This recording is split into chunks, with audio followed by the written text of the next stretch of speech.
Quorum is present and the committee meets today pursuant to notice to consider HR 3110, providing urgent maternal protections for Nursing Mothers Act, and HR 2062, protecting older workers against discrimination Act.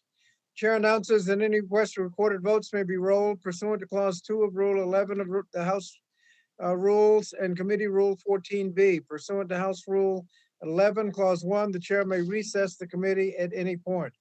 On a roll call, it's not necessary to establish a quorum in official proceedings conducted remotely or with remote participation. The committee has made a practice whenever there is official proceeding with remote participation for the clerk to call the roll to help make clear who is present at the start of the proceeding. Members should say their name before announcing they are present. This helps the clerk and also helps those watching the platform and live stream who may be experiencing a few seconds delay. This time, I'll ask the clerk to call the roll. Chairman Scott. Chairman Scott is present. Mr. Grijalva. Certain economic conditions. Thankfully, Mr. Courtney. Courtney is present. have for the most part, Mr. Sablon. as we will hear from our panel of expert witnesses today, Ms. Wilson. during COVID has been crucial for those suddenly without an income. Ms. Bonamici. Suzanne Bonamici is present. Mr. Takano. Ms. Adams. Present. Mr. DeSaulnier. DeSaulnier, present. Mr. Norcross. Don Norcross, present. Ms. Jayapal. Jayapal is present. Mr. Morelli. Ms. Wild. Mrs. McBath. McBath, present. Mrs. Hayes. Mr. Levin. Levin is present. Ms. Omar. Ms. Stevens. Ms. Ledger Fernandez.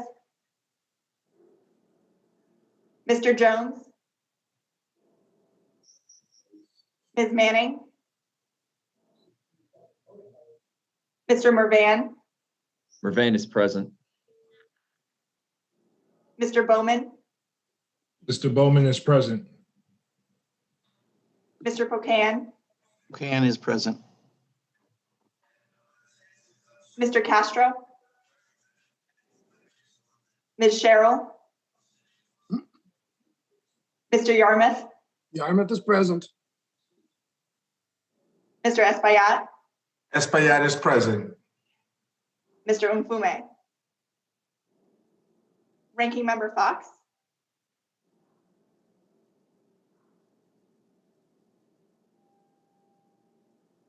Mr. Wilson. Bill Wilson is present. Mr. Thompson. Mr. Wahlberg. Wahlberg is present. Mr. Grossman. Ms. Stefanik. Mr. Allen. Mr. Banks. Mr. Comer. Mr. Fulcher. Mr. Keller. Mr. Murphy. Mrs. Miller Meeks.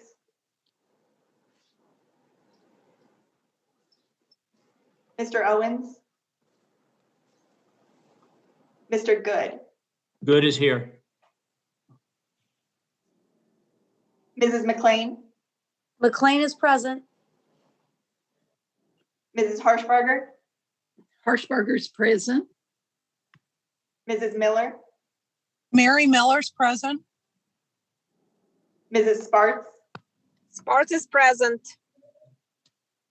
Mr. Fitzgerald. Mr. Cawthorn, Mrs. Steele, Steele present. Ms. Letlow. Letlow present. Chairman Scott, that concludes the roll call. Jones today, but it has not been the bulk. Could you repeat who just spoke up? I'm sorry. Did someone seek recognition? Yes, Mr. Chairman, Jones is present. Mr. Jones is present. Anyone else?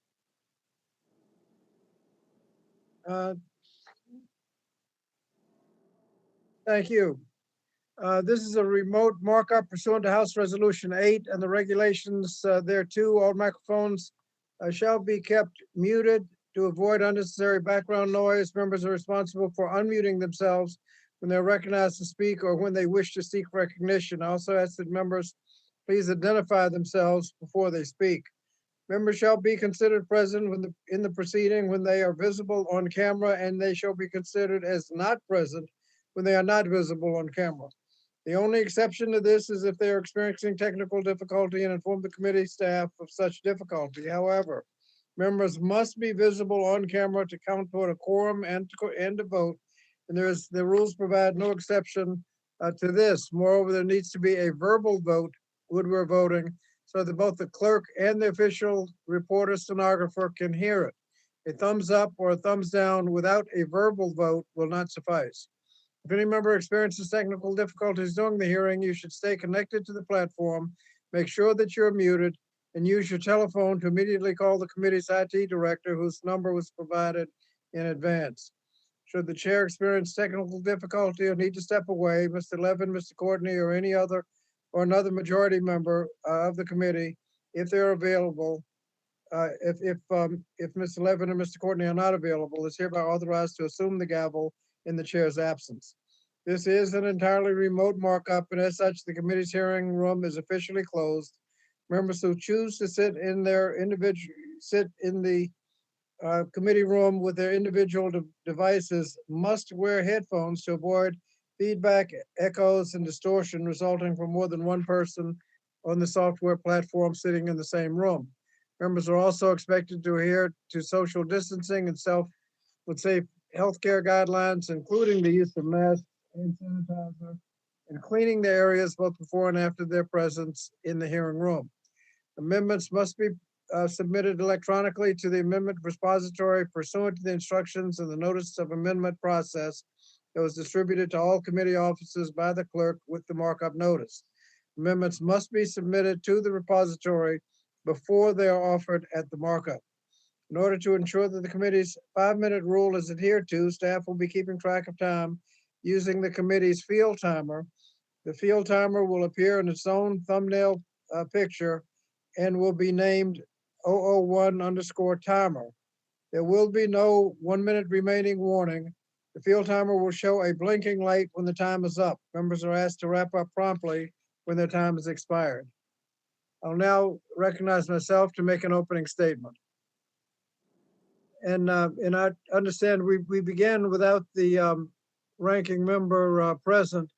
I was advised that she would be here presently and to proceed without her. Has the ranking member appeared yet?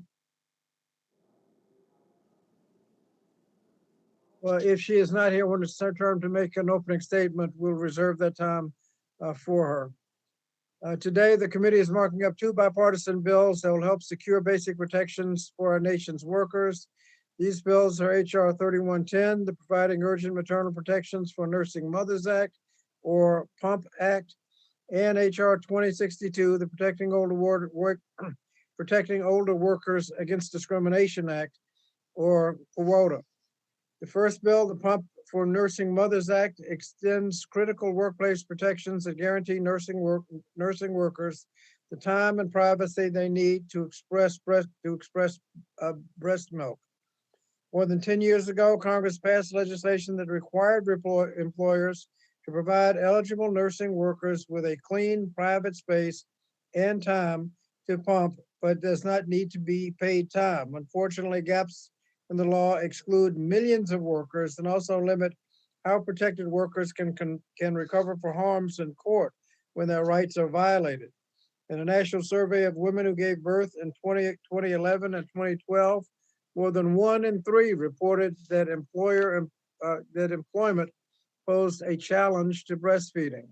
For nursing mothers, access to these protections has always been critical for balancing work and health of both themselves and their infants, but it's particularly essential now as women return to work after disproportionately suffering from employment losses during the pandemic.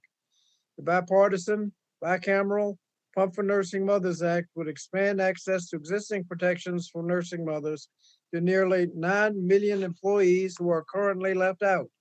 It would also ensure that nursing workers have access to appropriate remedies when their employers fail to provide break time and appropriate pumping space. Finally, the bill would clarify that if an employer is not completely relieved of their duties during a break, that time is considered hours worked for the purpose of minimum wage and overtime requirements. This legislation is a simple improvement to existing law. It would strengthen our economy and meaningfully support nursing mothers across the economy.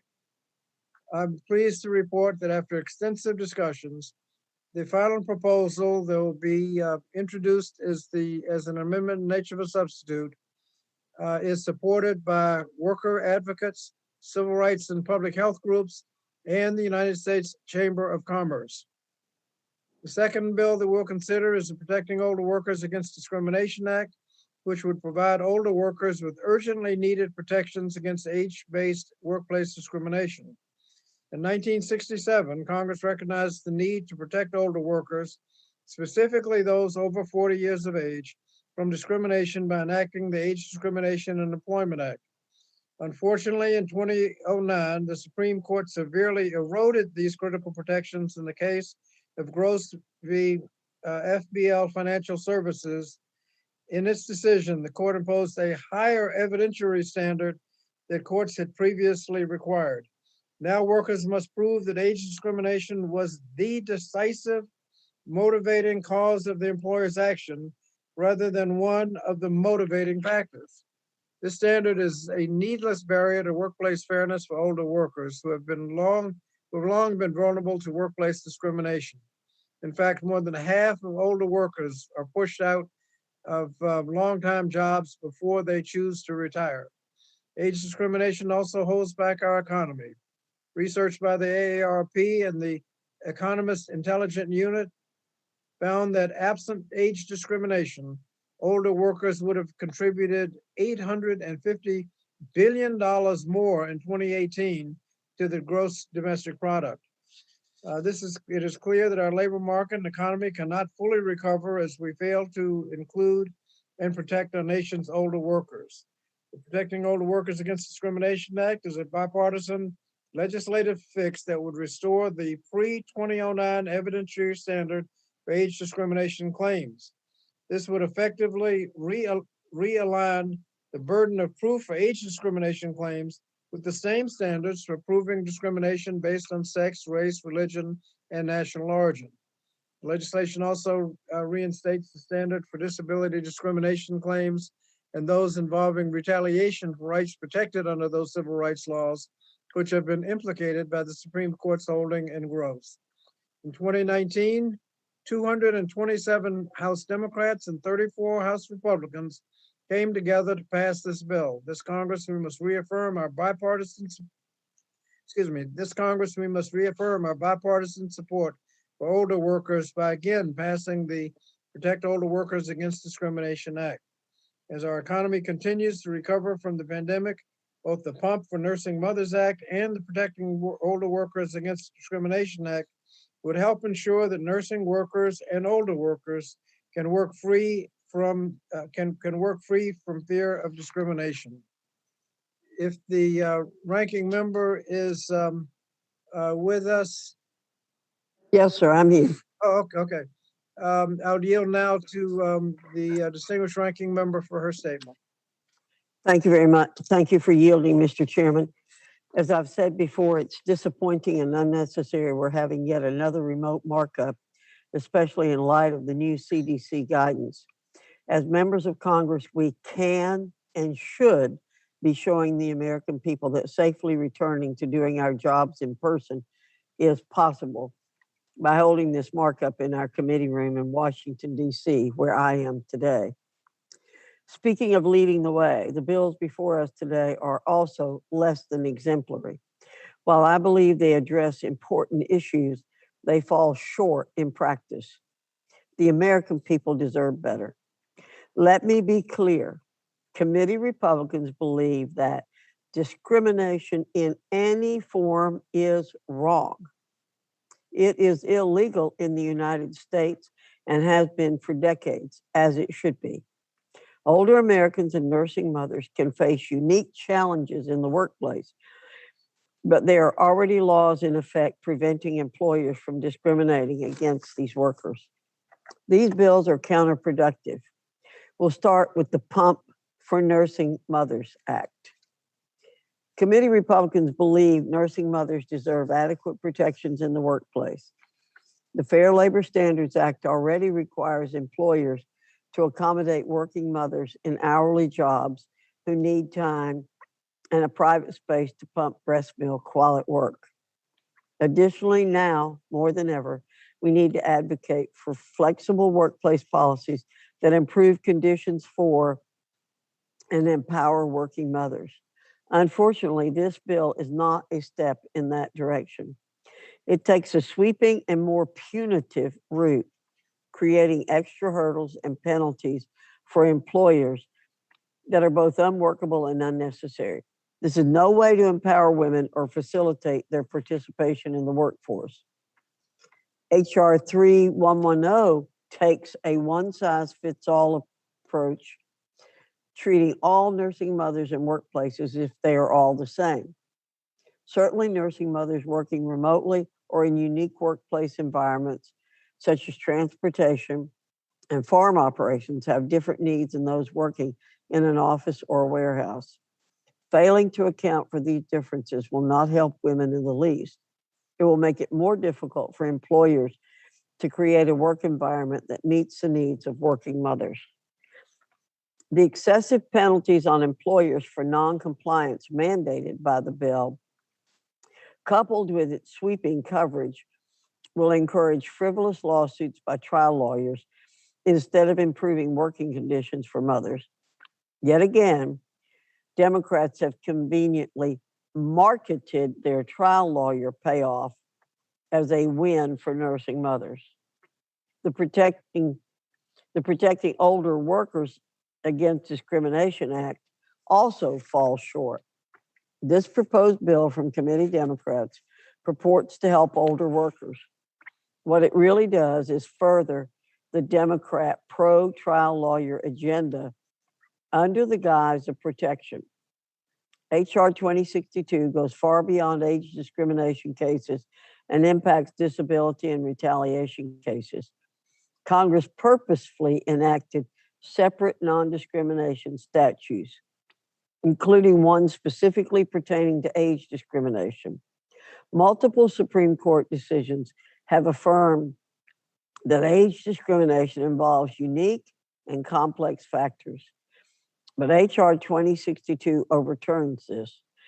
The bill changes the law to allow employees to claim that age was not the decisive cause of the employer's decision, making it much easier for an employee to get past the summary judgment stage of litigation, even if the claim is dubious.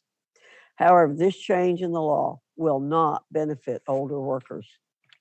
Democrats argue that making it easier to sue for discrimination will benefit older American workers. But under HR 2062, a successful plaintiff will most likely receive no monetary award or other relief from the defendant, while the plaintiff's attorney will be awarded fees, and the plaintiff could owe income tax on those fees. The bill gives trial lawyers endless paydays at the expense of the hardworking people it purports to help. Additionally, An increase in lawsuits will reduce or redirect important resources that could otherwise be used to combat workplace discrimination. As such, this bill will not help the workers it purports to benefit. HR 2062 is misguided and it lacks thoughtful deliberation for older workers and the other workers affected by the bill. Democrats have not shown any data or evidence that the changes in the bill are even necessary. It's no wonder that they rushed it through the committee without thorough review. Mr. Chairman, the legislation before us today represents big wins for Democrat special interests, namely trial lawyers, not working class America. Our country is the land of opportunity because everyone from all ages and walks of life has the chance to participate and prosper. These bills, rather than successfully address real world problems, will only enrich the Democrats' political allies. I strongly urge a no vote on these bills, and I yield back. Thank you. Without objection, all other members who wish to insert written opening statements into the record may do so by submitting them to the committee clerk electronically by the end of the day today.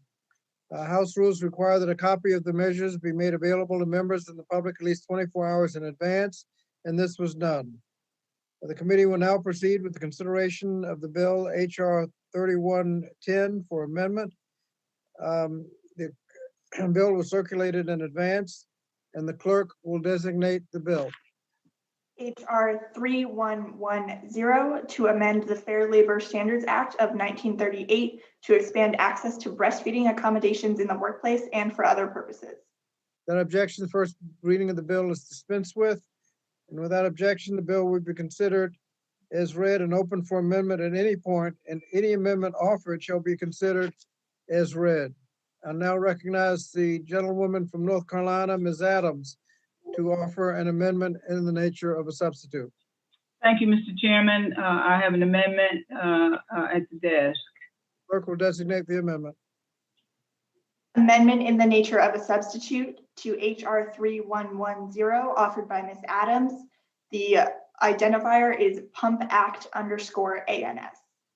Without objection, the amendment shall be considered original text and open. And I can be cheerful mostly, but Just a minute. Without objection, the amendment shall be considered original text and open to amendment at any point. The amendment in the nature of a substitute was distributed electronically in advance. And now recognize the gentlewoman from North Carolina for 5 minutes to explain the amendment in the nature of a substitute. thank you, Mr. Chairman. Thank you, Mr. Chairman. As an original sponsor of the providing urgent maternal protections for nursing mothers, or the PUMP Act, I'm pleased to support this bipartisan amendment in the nature of a substitute. This bill reflects a bipartisan compromise. It's supported by a broad range of stakeholders, including worker advocates, public health organizations, and the U.S. Chamber of Commerce, the world's largest business organization representing companies and employers of all sizes across every sector of the economy. A lot of hard work went into securing this bipartisan deal, and I'm proud of the efforts that we've made to ensure that all relevant stakeholders were included. This amendment improves on how HR 3110, the PUMP Act, by changing the current undue hardship exemption to apply to employers with fewer than 25 employers, rather than employers with fewer than 50 employees under the current law. This expansion could guarantee millions more workers and working mothers the right to break time and a clean space for expressing milk to feed their infants, toddlers, and young children. Additionally, it will require the Department of Labor to issue guidance with examples of how to comply in line with the existing guidelines provided on the Department of Health and Human Services Office of Women's Health website on supporting lactating workers. This guidance will help employers who will be newly covered under the law and will give them the tools to come into compliance as they provide this break time and clean space for their employees. It also includes a reasonable requirement for employees to inform their employers about inadequate space no less than 10 days before filing suit if the employee's reasonable request is not remedied or addressed. It also adds language to ensure that meeting the requirements of this law does not mean an employer is off the hook for complying with other federal laws that provide greater protection. We that these provisions, along with the updated remedies in HR 3110, will create a meaningful impetus for employers to comply with the law and provide necessary break time and space to lactating workers. Millions of nursing moms are in the workforce. They need protections to pump breast milk. These moms also are breadwinners for their families. More than half of mothers return to the paid labor force before their children are 3 months old, with as many as 1 in 4 returning within 2 weeks after giving birth. Many of these mothers choose to continue breastfeeding well after their return to work to meet the standard health guidelines, and those employees need to express or pump breast milk on a regular scale. The time break for nursing mothers law passed in 2010 provided critical protections to ensure that employees would have reasonable break time and a private place to pump. But because of an unintentional gap in the law, millions of nursing mothers were left without a clear right to pump. So with these protections, nursing mothers face serious health consequences, including risk of painful illness and infection, diminished milk supply, or inability to continue breastfeeding. According to a recent report from the University of California Center for Work-Life, the consequences of this coverage gap also include harassment, reduced wages, and job loss. So if you support working mothers, you should support the PUMP Act. And thank you, Mr. Chairman, and I yield back. Thank you. Does anyone seek recognition? Yes, Mr. Chairman, I have. Distinguished ranking member is recognized for 5 minutes. Thank you, Mr. Chairman. Mr. Chairman, committee Republicans are strong advocates of flexible workplace policies that improve conditions for and empower working mothers. Unfortunately, HR 3110 takes an unnecessary, punitive, and sweeping approach, creating excessive burdens and penalties for certain employers that are both unworkable and unreasonable. The Democrat amendment.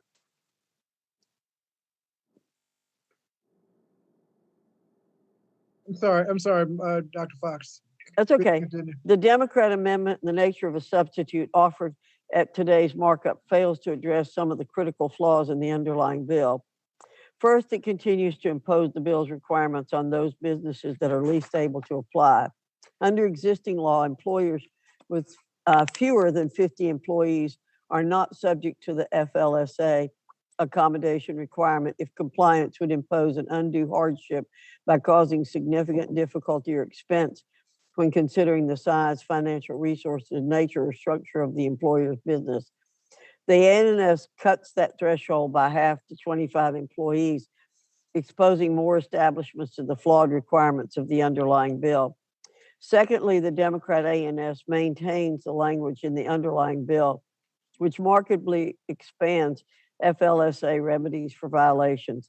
These disproportionate penalties are an inappropriate response to possible compliance violations related to FLSA's workplace nursing mother accommodations.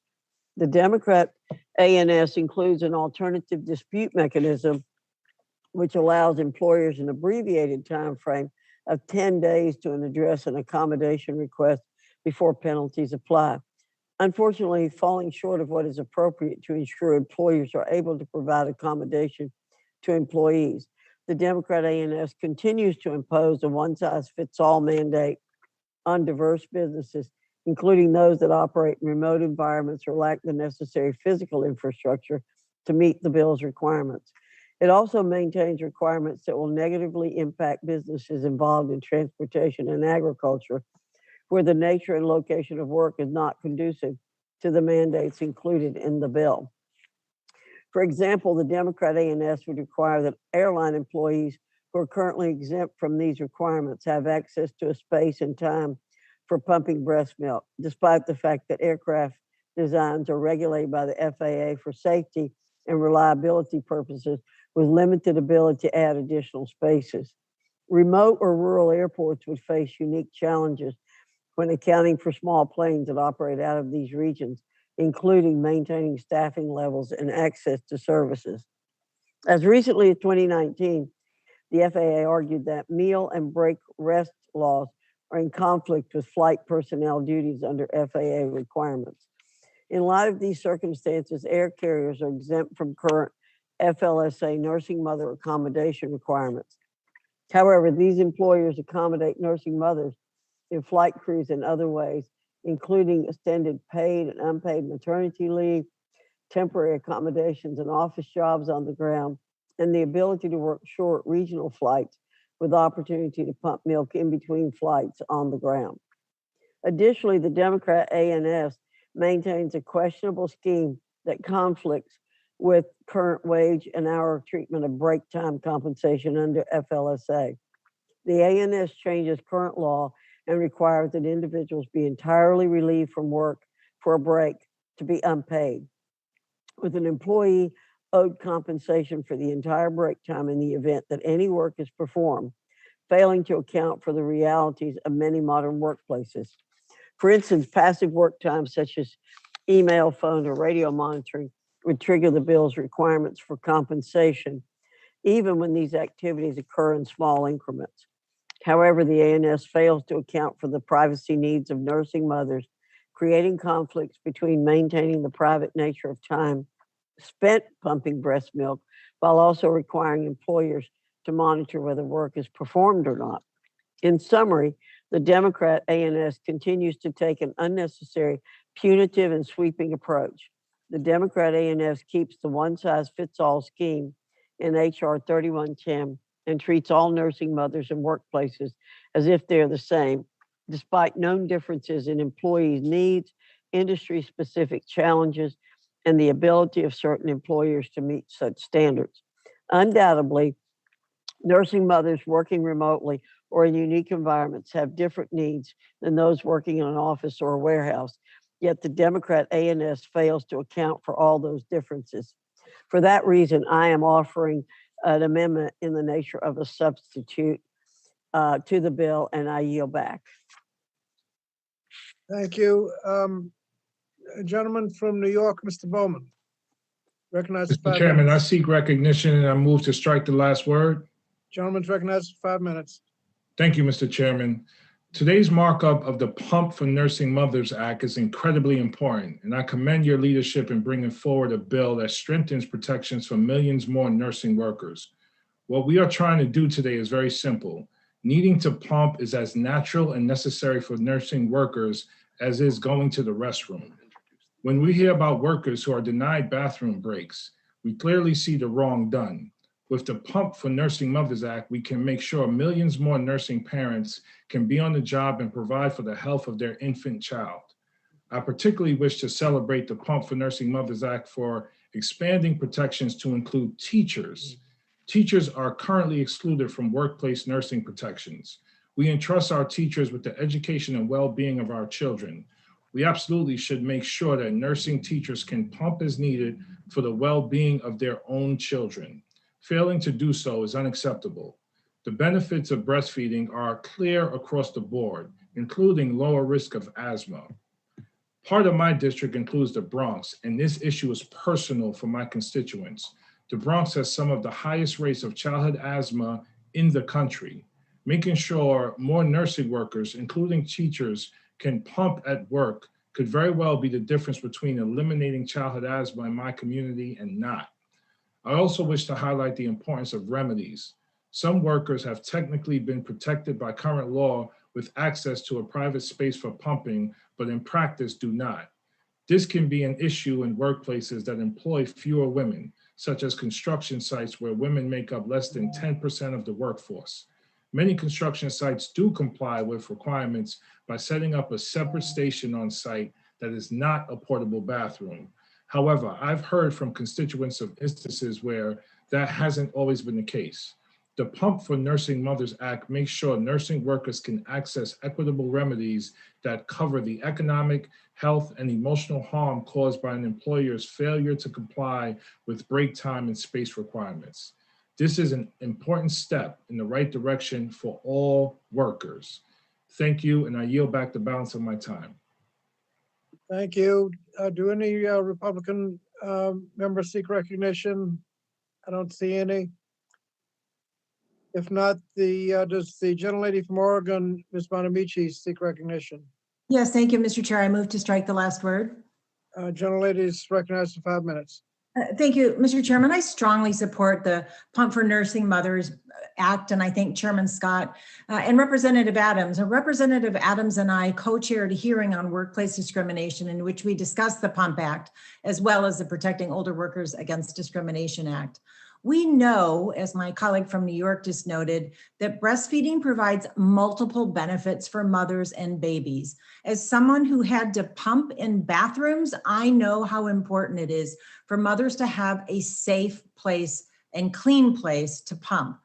Now, I note that I have spoken with many small businesses that have family-friendly policies like the Pump Act, and they've told me that these policies actually help with recruitment and retention because they recognize that happy, healthy workers are good for business. I also want to note, Mr. Chairman and colleagues, that unlike most developed nations, the United States still has no universal paid family leave policy, and that makes the Pump Act even more important. I urge all of my colleagues to support the amendment in nature of a substitute, and I yield back the balance of my time. Thank you. Gentlelady's time has expired. Do any Republican members seek recognition? I don't see any. If not, does the gentleman from New York, Mr. Espiat, seek recognition?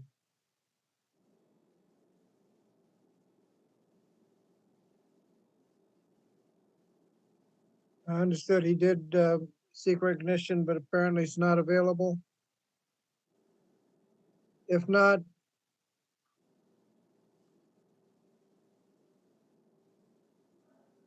then the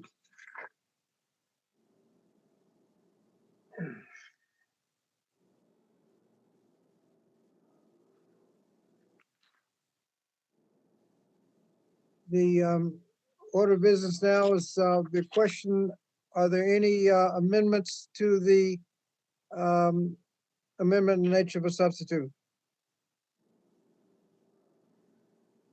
Chair recognize, does the gentleman from North Carolina, ranking member, seek recognition? Yes, Mr. Chairman, I have an amendment at the desk. Clerk will report the clerk will report the amendment. Amendment to the amendment in the nature of a substitute to HR 3110 offered by Ms. Fox. And the code is R-Pump Act-ANS. Gentlelady is recognized for 5 minutes on behalf of her amendment. Thank you, Mr. Chairman. I rise today to offer a Republican substitute amendment to HR 3110, the Pump for Nursing Mothers Act. My fellow Republican committee members and I support existing protections in federal law for pregnant nursing mothers. But expansions that fail to deliver responsible, workable results are not worthy of the constituents we serve. And unfortunately, such is the case with key portions of the bill we're discussing today. The purported goal of HR 3110 is to expand access to accommodations for nursing mothers in the workplace and improve health outcomes for mothers and their newborns. However, HR 3110 is overly broad and imposes unworkable and unnecessary burdens on certain employers. For example, it applies a one-size-fits-all treatment of all workplace facilities, even those that lack the resources and physical infrastructure to accommodate some of the bill's requirements, such as transportation-based locations, including airplanes. Additionally, the bill mandates excessive penalties on employers for non-compliance. The Republican amendment replaces this flawed scheme by including workable and common sense alterations to the Fair Labor Standards Act to break time accommodation requirements, including further coverage for nursing mothers. The amendment modifies current law by providing these workplace accommodations to white-collar, executive, administrative, and professional employees, including academic personnel and teachers in elementary and secondary schools, while also maintaining current law coverage of non-exempt or hourly employees. This ensures that workers in a broad array of workplace locations and professions have access and accommodations for pumping. Furthermore, HR 3110 significantly increases the penalties for employer violations of required accommodations for nursing mothers. These penalties are not proportionate with the types of potential FLSA breastfeeding accommodation violations under the bill. The Republican amendment, in addition to maintaining current law remedies for violation, would address these concerns by preserving the authority of the Secretary of Labor to enforce compliance and punish offenders through the assessment of civil monetary penalties for repeat and willful violations. This provision will ensure that employers who violate breastfeeding accommodations are met with proportionate penalties for those actions. HR 3110 also implements a convoluted requirement that an employee is owed compensation for the entire length of a break in the event they are not entirely relieved from duty for the duration of it. This new requirement will create significant ambiguities and challenges in the modern workplace by failing to account for passive work time, such as email, phone use, or radio monitoring. In response, the Republican amendment clarifies that a break for nursing and pumping is non-compensable only when a mother does not actively engage in work. It also clarifies that nursing mothers who engage in work during a break will be compensated appropriately. The clarifying language in this amendment is important because HR 3110 fails to account for the privacy needs of nursing mothers, creating conflicts between maintaining the private nature of time spent pumping breast milk while also requiring employers to monitor whether work is performed or not. The amendment therefore creates a workable standard for business owners with clear guidelines for when compensation is necessary during a break without violating nursing mothers' privacy. Lastly, the amendment includes an alternative dispute process to allow employers to correct any violations within 30 days before enforcement proceedings begin, and also maintains the 50-employee undue hardship provision found in existing law to protect smaller businesses and requires a Government Accountability Office report to Congress to evaluate the implementation of the amendment's provisions. The common sense provisions in this amendment reflect our shared bipartisan goal of protecting working mothers, recognizing they have unique needs that demand unique accommodations in the workplace, and that employers need clarity and workable requirements after these accommodations.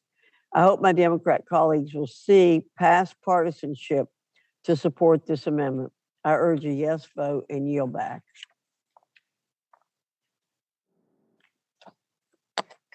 Thank you. Thank you. Does the gentlelady from Pennsylvania, Ms. Wild, seek recognition? I do, Mr. Chair. Thank you very much. Gentlelady's recognized for 5 minutes to strike the last word. Thank you, Mr. Chairman. I am opposed to this amendment that would delay much needed common sense workplace protections for nursing moms by limiting remedies available to workers and by delaying the effective date of new remedies available to currently covered workers. This ANS does not appear to be viable or well-reasoned. In fact, on page 4, lines 14 to 21 are just the same instructions repeated over and over. This is indicative of the minority's overall apathy toward worker protections during a time when American workers are crying out for relief.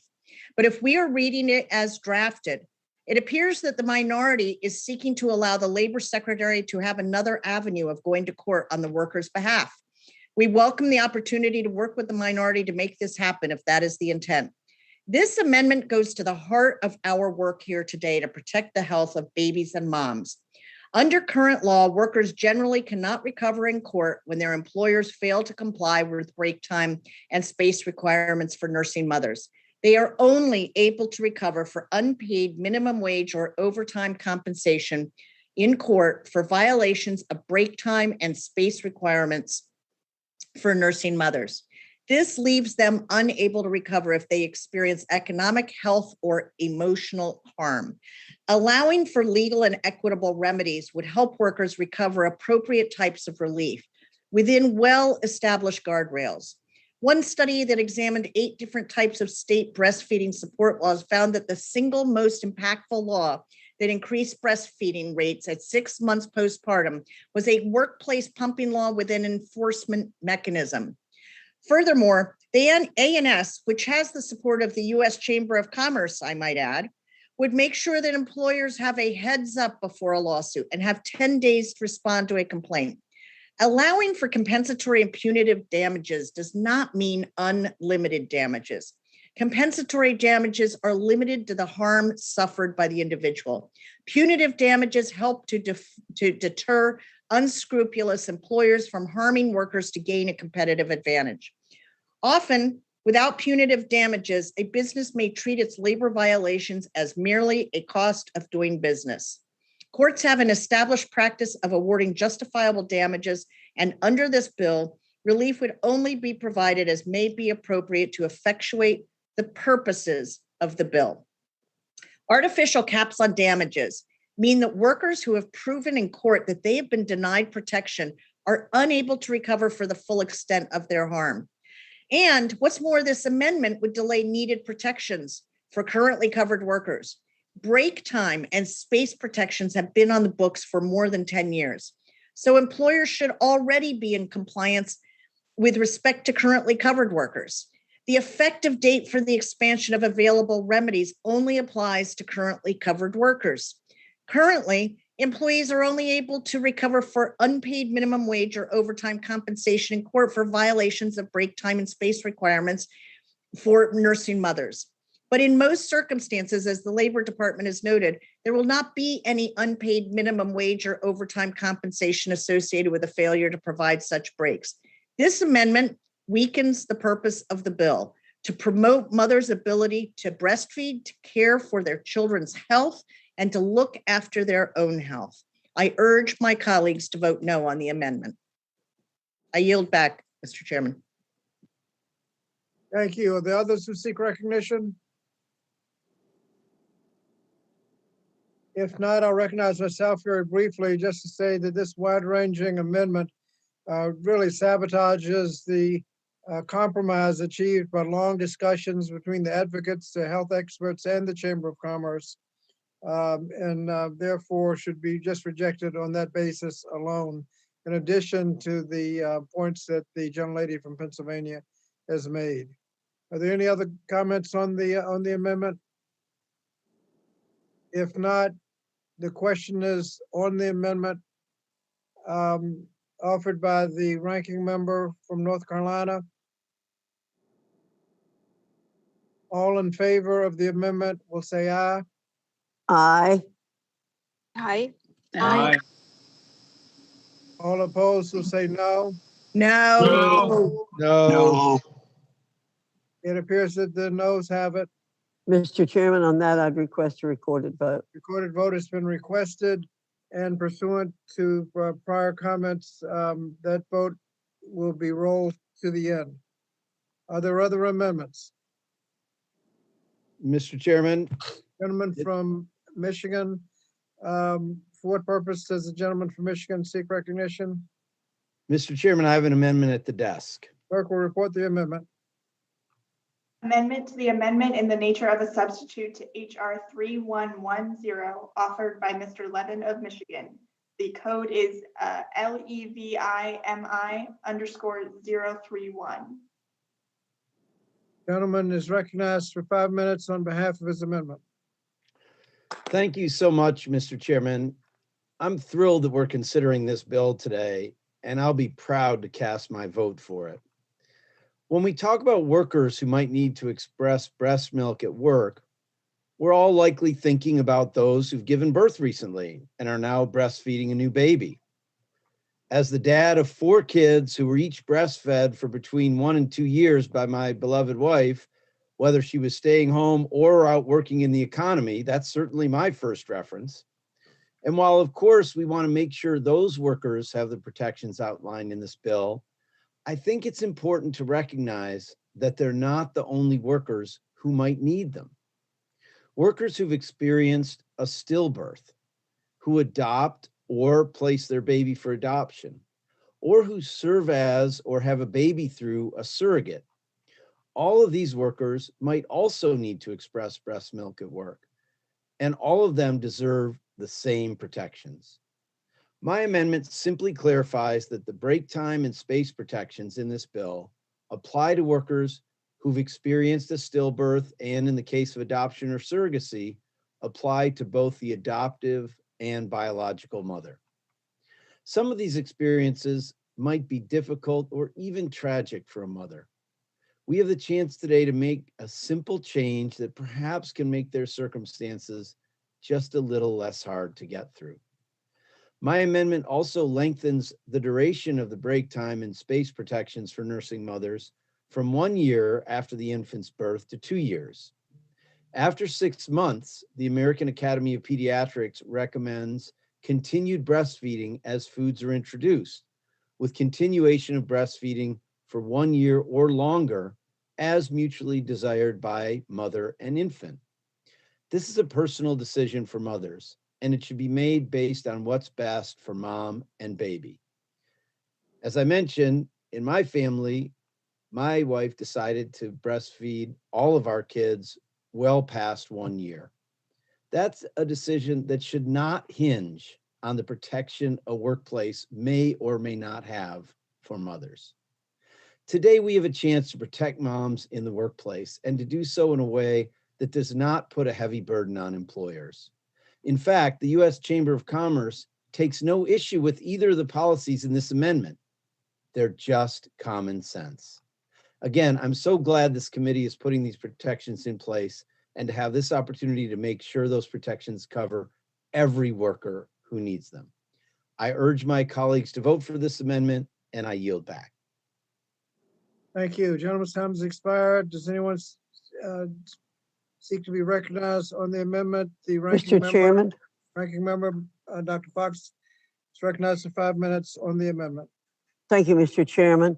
I appreciate very much Mr. Levin's very articulate presentation on behalf of this amendment. And I want to assure everyone that committee Republicans share the goal of improving accommodations and conditions for working mothers and have long advocated for flexible workplace policies to enable individuals to meet family and work obligations better. While I have no objections to this amendment, I will point out that it adds a new employer mandate conflicting with requirements under current law and the recommendation of experts. The 1 year period for nursing accommodations in current law is endorsed by the American Academy of Pediatrics and has worked well for nursing mothers and employers. The amendment also includes a sensible provision to expand eligibility for break time under HR 3110 to all women who are pumping breast milk, including those in the event of an adoption or the unfortunate circumstance of delivering a stillborn, which I support. Support for common sense policies that empower working mothers can and should be bipartisan. Unfortunately, again, a number of provisions in the underlying bill remain problematic. Therefore, I am hopeful that Republicans and Democrats can work together to make needed and common sense improvements to HR 3110, including those in our Republican substitute amendment before the bill is brought to the floor. This way, we can ensure the best possible solution for nursing women while also recognizing they have unique needs that demand unique accommodations in the workplace and that employers need clarity and workable requirements in offering these accommodations. And with that, Mr. Chairman, I yield back.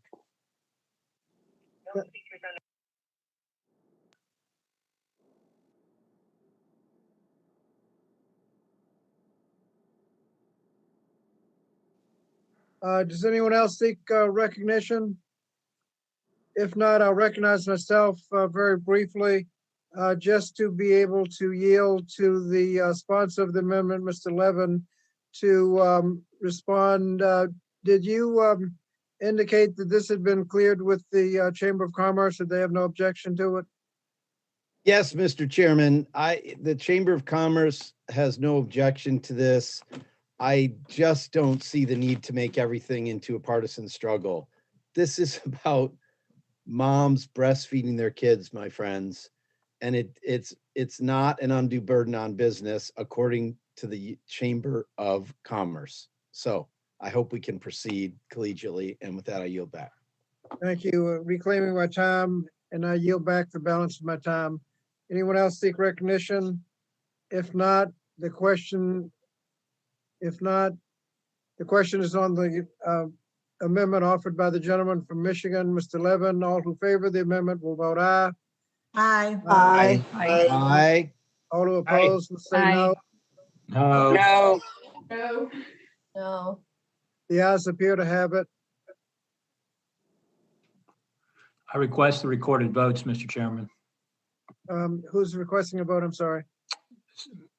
Mr. Good, I request Okay, Mr. recorded Good. vote. Okay, Mr. Good asks for a recorded vote. A recorded vote will be, is ordered and will be rolled to the end. Are there any other amendments?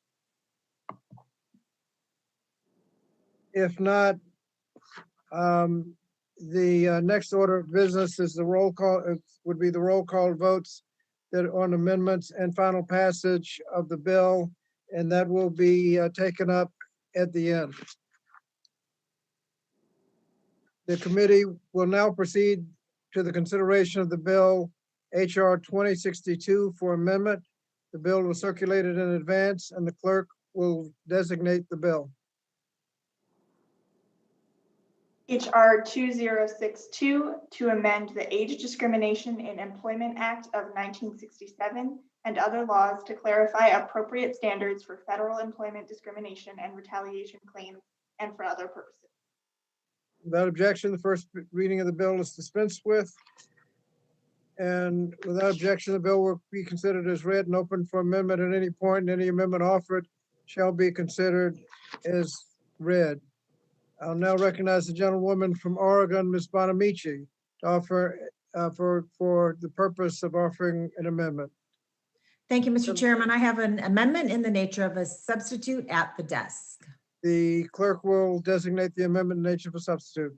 Amendment in the nature of a substitute to HR 2062 offered by Ms. Bonamici of Oregon. The code is H2062_001. Thank you. And without objection, the amendment shall be considered original text and open to amendment at any point. The amendment, the nature of a substitute, was distributed electronically in advance. I'll now recognize the gentlelady from Oregon for 5 minutes on behalf of her amendment. Thank you, Mr. Chairman. Americans are living and working longer, and we must do all we can to make sure they are protected from age discrimination. Unfortunately, age discrimination is still disturbingly pervasive. According to the AARP, approximately 61% of older workers have either seen or experienced themselves age discrimination in the workplace. My home state of Oregon has one of the most rapidly aging populations in the country. And I've heard from workers, particularly those in the technology industry, who believe they have been dismissed or denied employment because of their age. Now, my office has helped older workers who have filed age discrimination complaints before the Equal Employment Opportunity Commission, but the burden of proof is very high and often results in uncertain outcomes. According to a study from the Urban Institute in ProPublica, more than half of older workers are pushed out of long-time jobs before they choose to retire, and only 1 in 10 of those workers earns as much as they did before their involuntary separation. And the COVID-19 pandemic and resulting economic consequences have only made this financial hardship more jarring. A recent study found that for the first time since 1973, older workers face higher unemployment rates than their mid-career counterparts. Unfortunately, age discrimination is a significant factor in older workers' long-term unemployment. Congress recognized the need to protect older workers from discrimination when it enacted the Age Discrimination in Employment Act of 1967. But in 2009, the Supreme Court's decision in Gross versus FBL Financial Services, Inc. imposed a much higher burden of proof for workers to prove age discrimination under the ADEA. Because of the court's holding in Gross, workers must now prove that age discrimination was the decisive cause for their employer's adverse action, rather than just a motivating factor in their employer's adverse action. Earlier this year, I joined Chairman Scott in reintroducing the Bipartisan Protecting Older Workers Against Discrimination Act. This bill is a bipartisan legislative fix that would restore the pre-2009 standard in age discrimination claims and align the burden of proof with the same standard that's used for proving discrimination based on sex, race, religion, and national origin.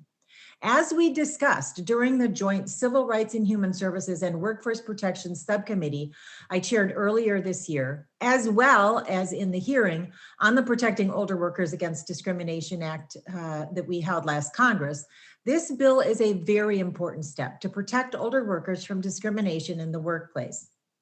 It would make congressional intent clear in the law. Any unlawful discrimination in the workplace is unacceptable. This bill is a product of bicameral and bipartisan negotiations, and the amendment in the nature of a substitute only makes a minor technical change, actually, to the name of the bill.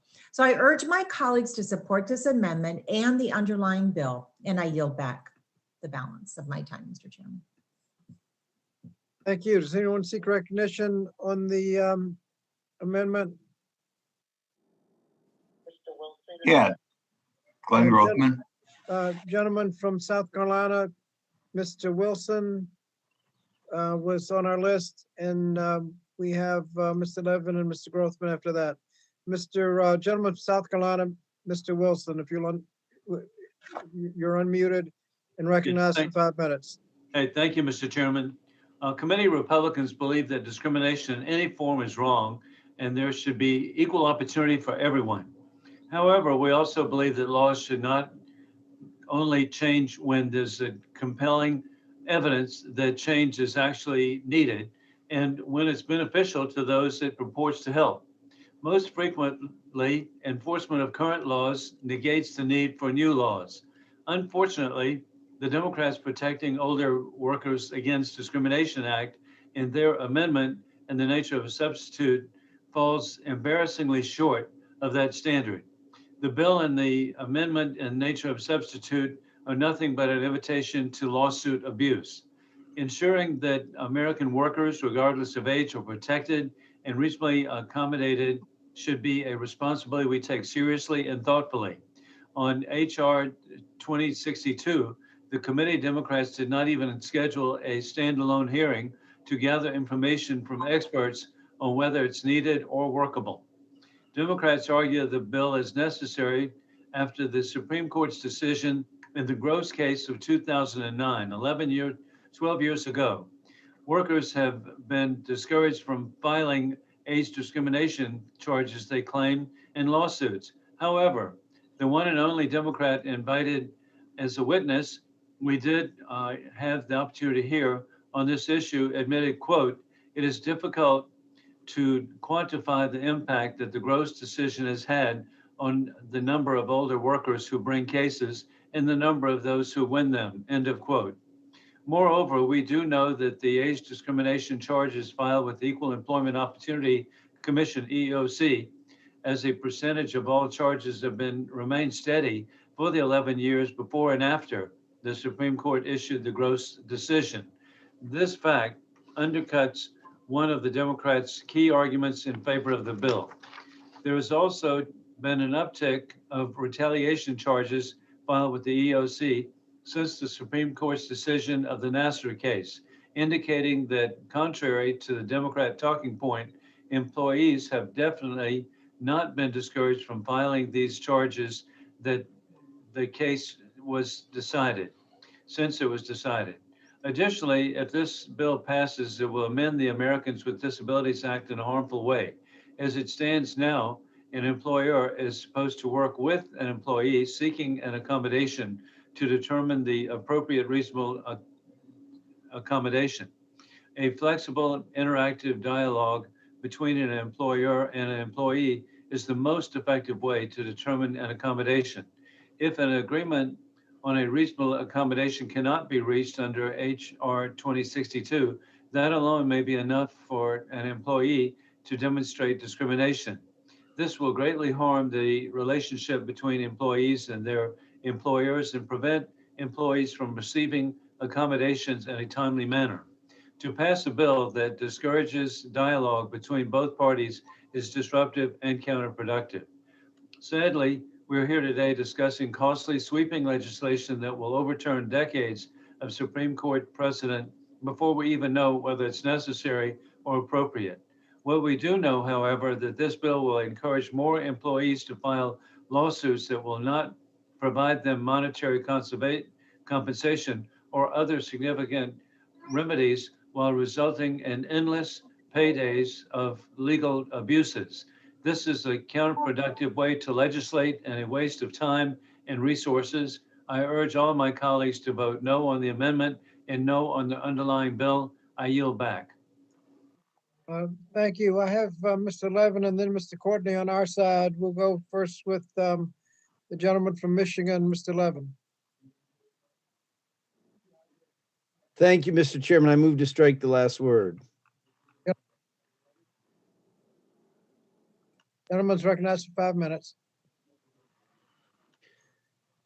Thanks, Mr. Chairman. I'm really very happy that we're considering the Protecting Older Workers Against Discrimination Act, or POWADA.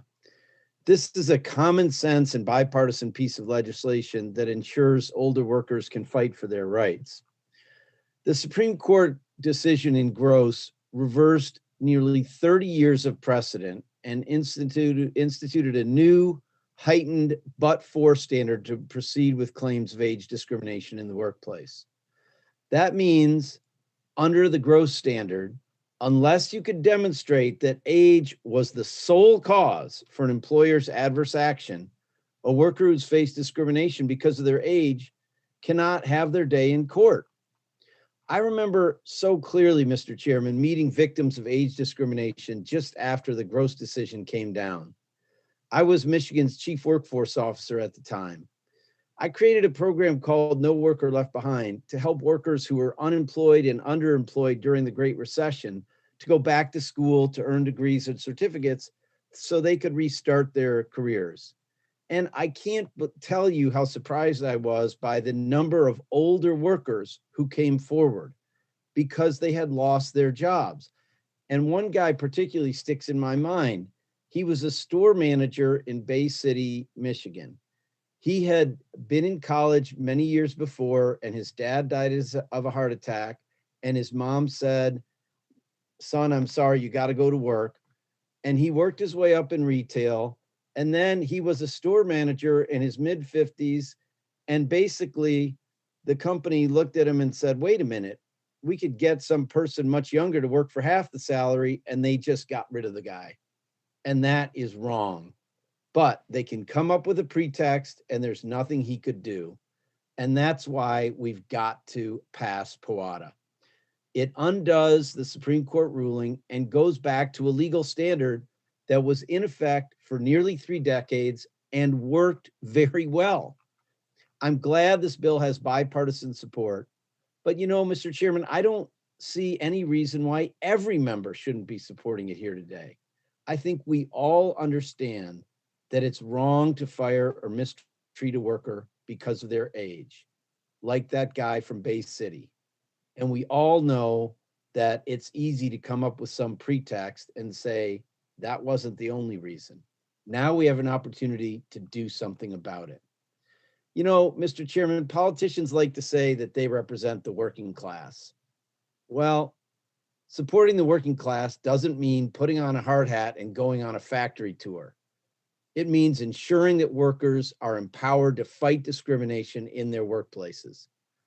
This bill restores that power for older workers. I urge all of my colleagues to vote in support of the bill, and I yield back the balance of my time. Thank you. The next speakers we have are Mr. Grothman and Mr. Courtney. Mr. Gentleman from Wisconsin, Mr. Grothman, do you seek recognition? Are you on mute? There I am. I can hear me? Yep, yep. Okay, Gentleman's recognized for 5 minutes to speak on the amendment. yeah, age discrimination is a big problem. I may even be co-sponsor of this bill. But I wish before we had a hearing, or before we voted on it, we had a hearing for this reason. Congressman Levin wondered why anybody would be opposed to this bill. Usually when you file discrimination complaints, you can go federal or you can go state. And I was very involved in this at a state level. Overwhelmingly, discrimination claims are ruled to be frivolous at the first level. And usually that determination is made by, I think, state or federal employees who are predisposed to say discrimination is going on, like Congressman Levin. And I would hope that to try to be open-minded, eventually this committee do something to deal with the huge number of claims which do not have merit and are even frivolous. As I understand it, most discrimination claims are filed when someone gets let go and kind of get back at the employer, they say discrimination. But in any event, this is just a request of our wonderful chairman, who I think so highly of, that eventually we have a hearing on this topic and find out how many discrimination claims don't make it even by the first hurdle, and how many of those would be described as frivolous, and what we can do to prevent that. So thank you very much for indulging me. Thank you. I would let the gentleman know we'll try to get that information as quickly as we can. In addition to the fact that we've had hearings on the legislation in this Congress and in past Congresses, but we will get that specific information as soon as we can. The gentleman from Connecticut, Mr. Courtney, do you seek recognition?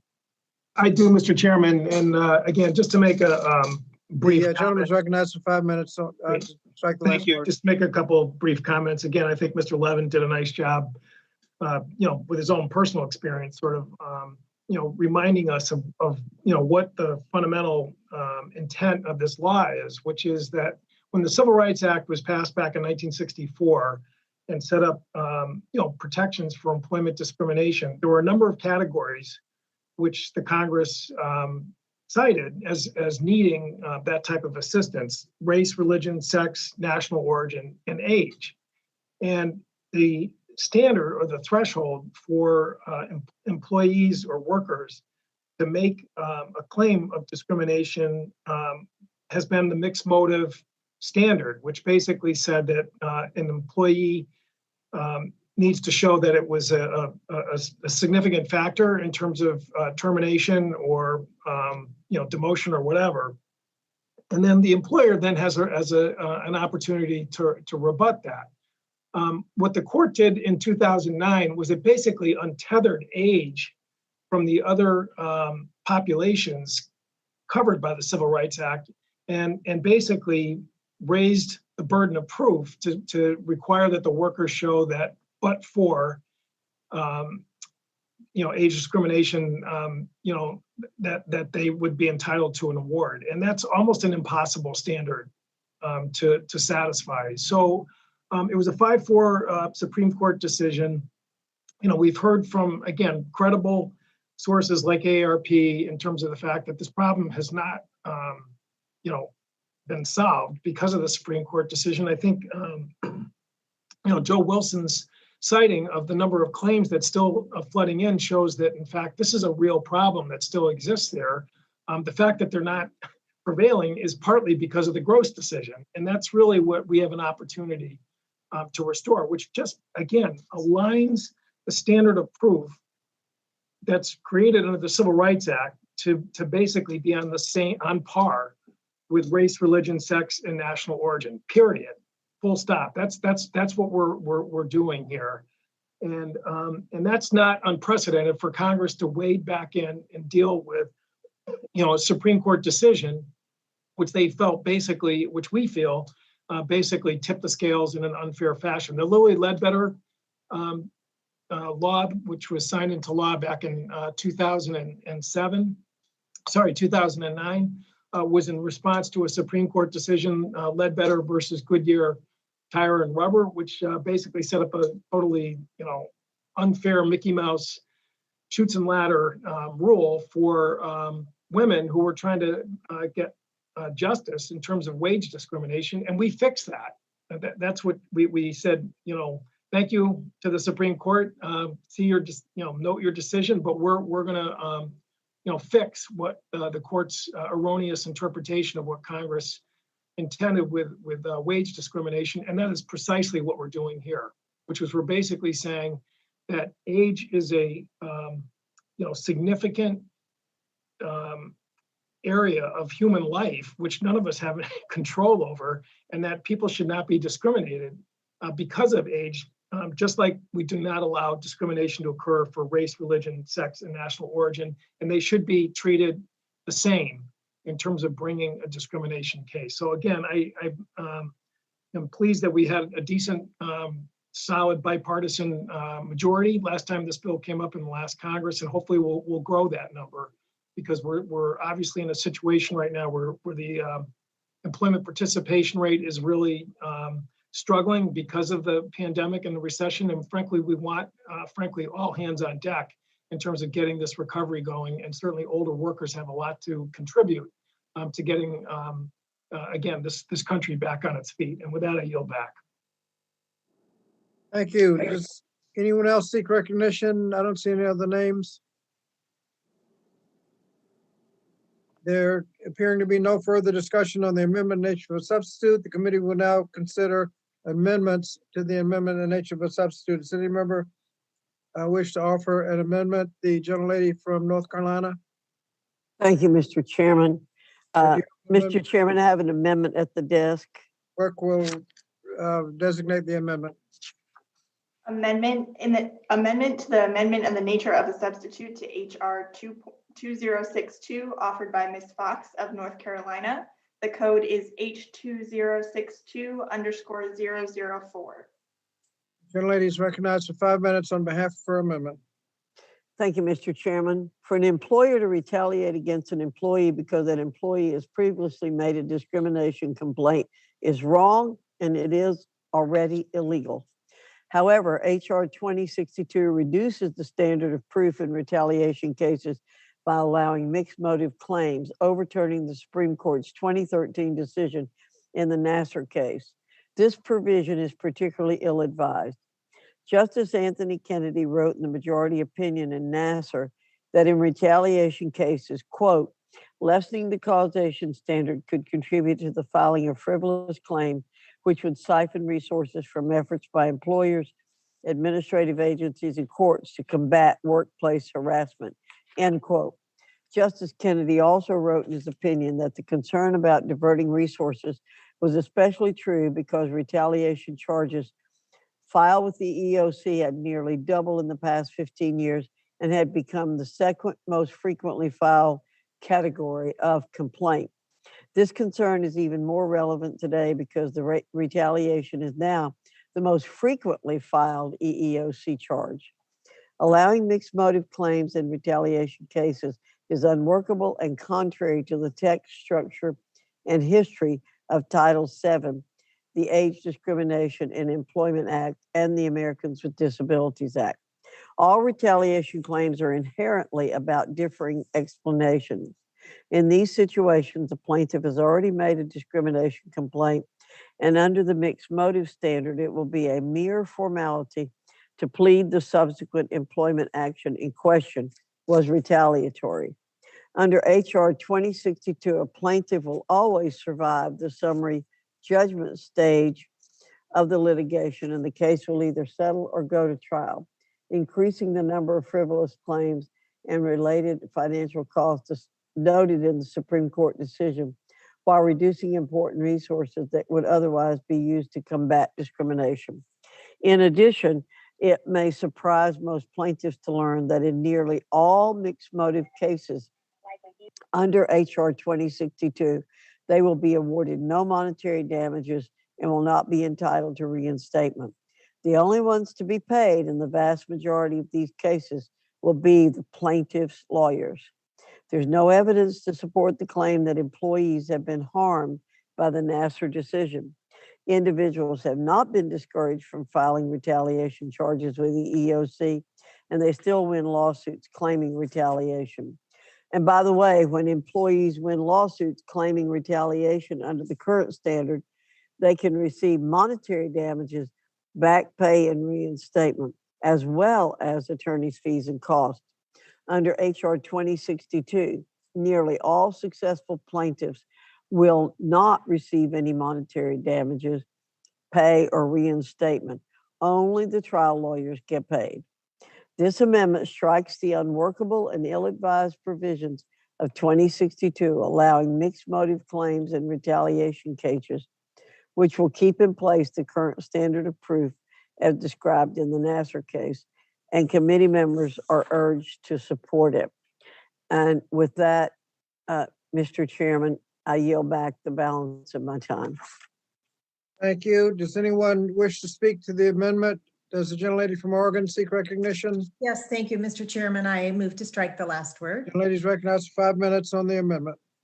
Thank you, Mr. Chairman. I oppose this amendment. The Supreme Court's Gross decision replaced the mixed motive standard with, as we heard, a more stringent but-for evidentiary standard, which significantly weakened a claimant's recourse for age discrimination. The but-for test means that claimants must prove that the unlawful discrimination was the sole or but-for cause of the adverse action. And since the Gross decision, both the Supreme Court and some lower courts have relied on and applied the Gross reasoning to other civil rights laws, which is why we need this Protecting Older Workers Against Discrimination Act.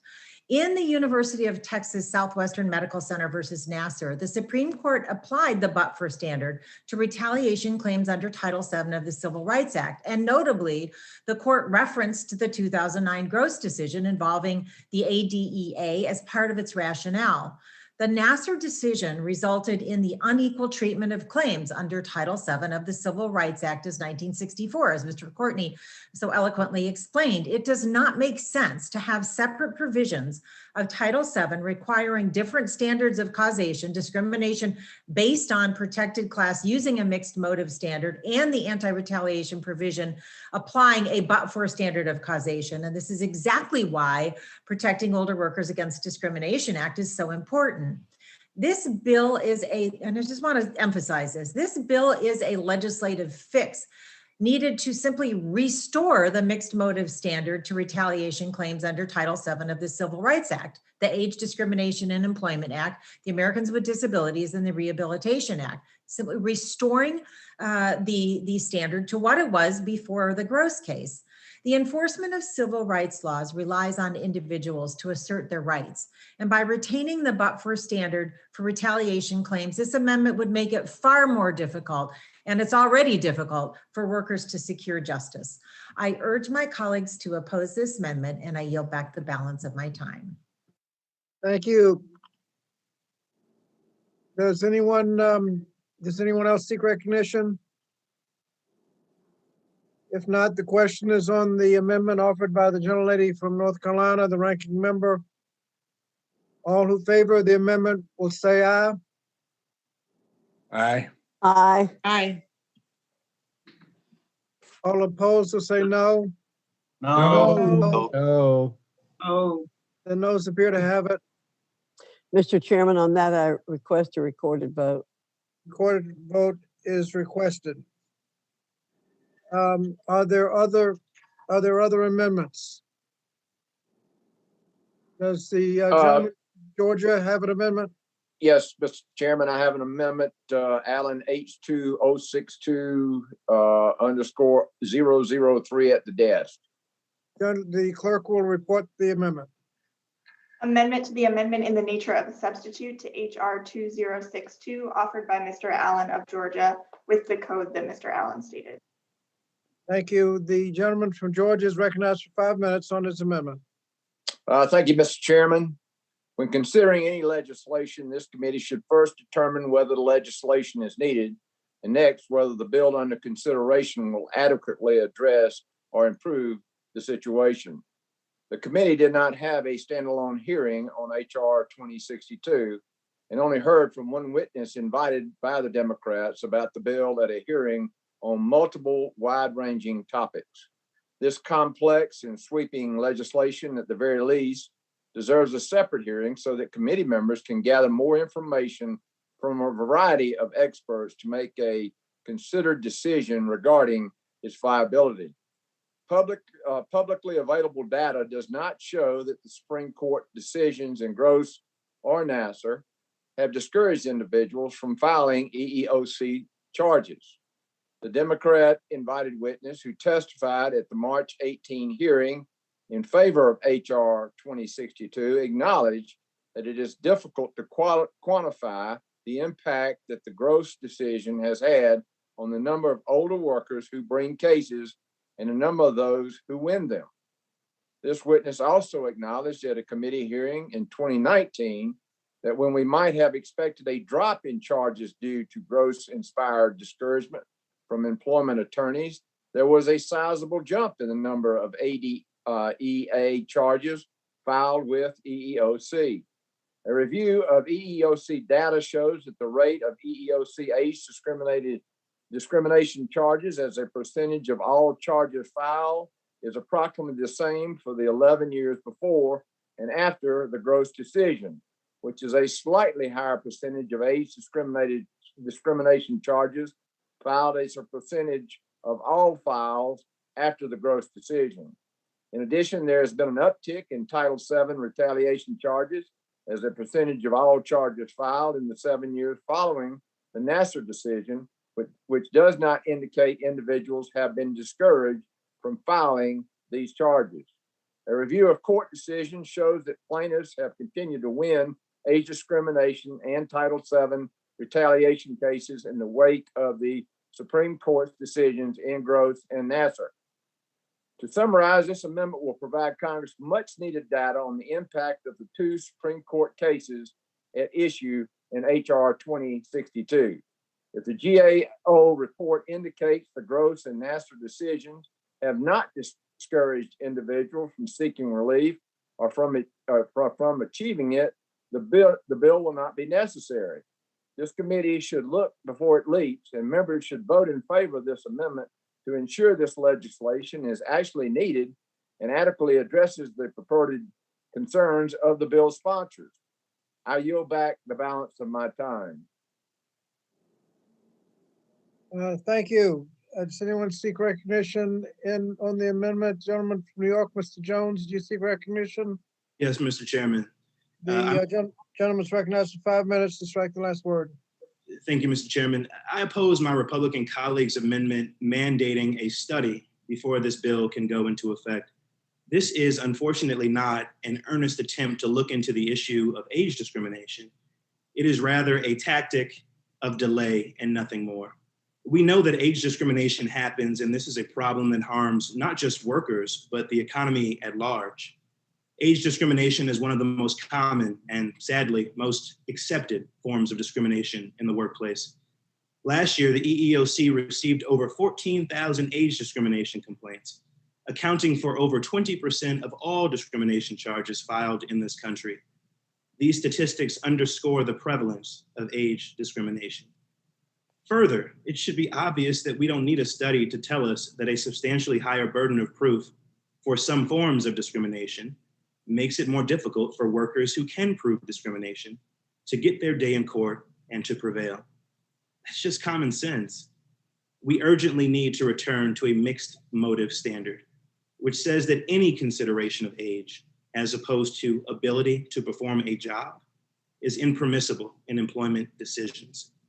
We can look at two cases that were proceeding under a mixed motive standard, but were dismissed following the Supreme Court's precedents as examples.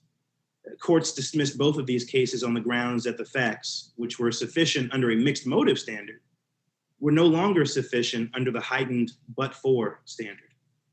First, there's the case of Jack Gross, an older gentleman who had been demoted after refusing a buyout when his employer underwent a merger.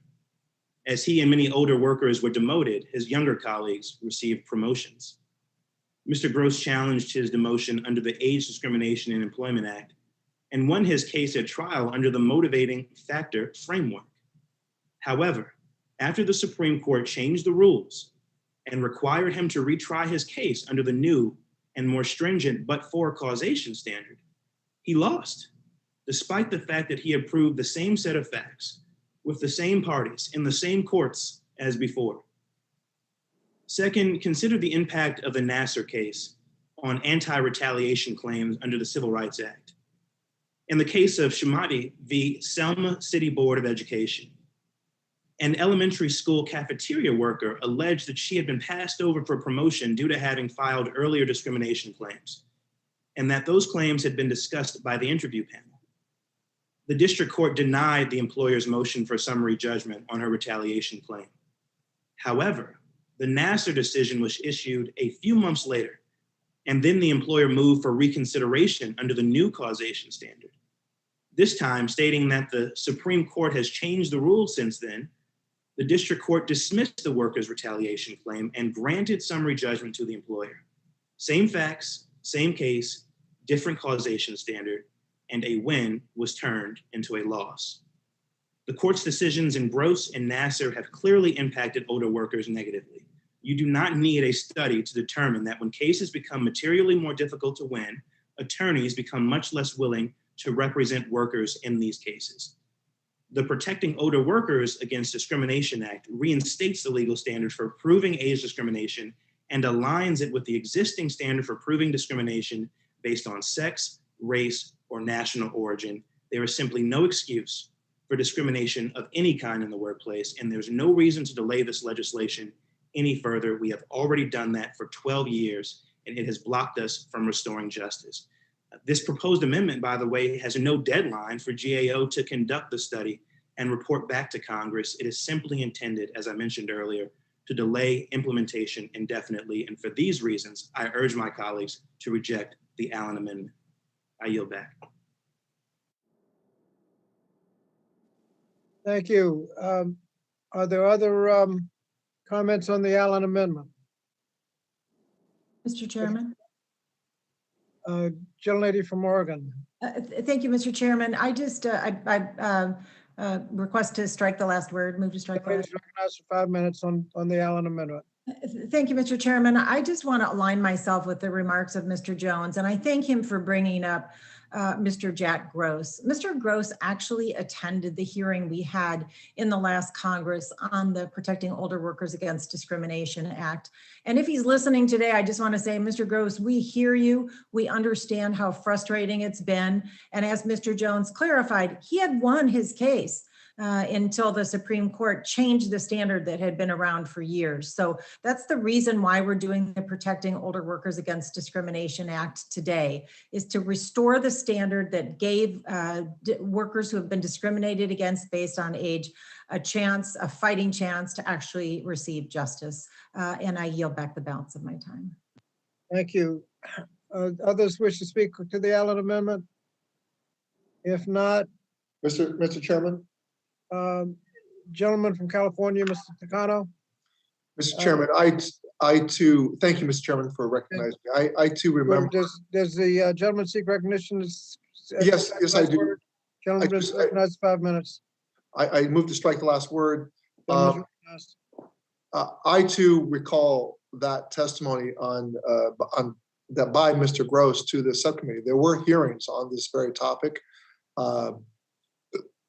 which went into depth, and my heart goes out to Mr. Gross's frustration, and I too remember the testimony he gave. Look, Americans are working longer, unfortunately, because they have to, and we need to make sure that that opportunities for older Americans to be able to continue to work and to continue to be eligible and recognized for their long experience and their competency does not go by the wayside because of a Supreme Court decision, which threw out the mixed motive standard. I agree with Mr. Jones, and I associate myself with his remarks regarding a need to return to that standard. And, you know, justice in America should not be dependent on whether or not we have people filing claims or not.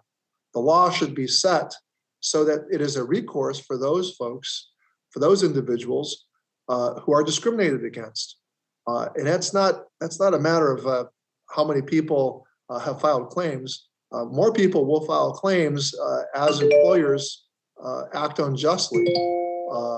Less people will file claims when workers do not have to face unjust employers. So I reject this amendment. I will vote against it. And I urge my colleagues to do the same, and I yield back. Thank you. The others wish to speak to the amendment? If not, the question is on the amendment offered by the gentleman from Georgia, Mr. Allen.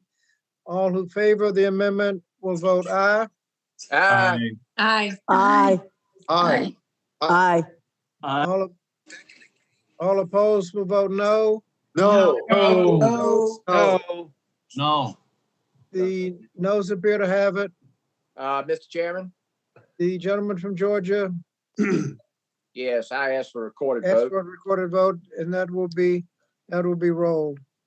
The next amendment is the gentleman, my colleague from Virginia. And before I recognize my colleague from Virginia, we want to take note that our Commonwealth is in mourning today because of the passage of former Senator John Warner, who was probably the most important statesman that the Commonwealth has had for a long time. And so it's a sad day in the Commonwealth of Virginia.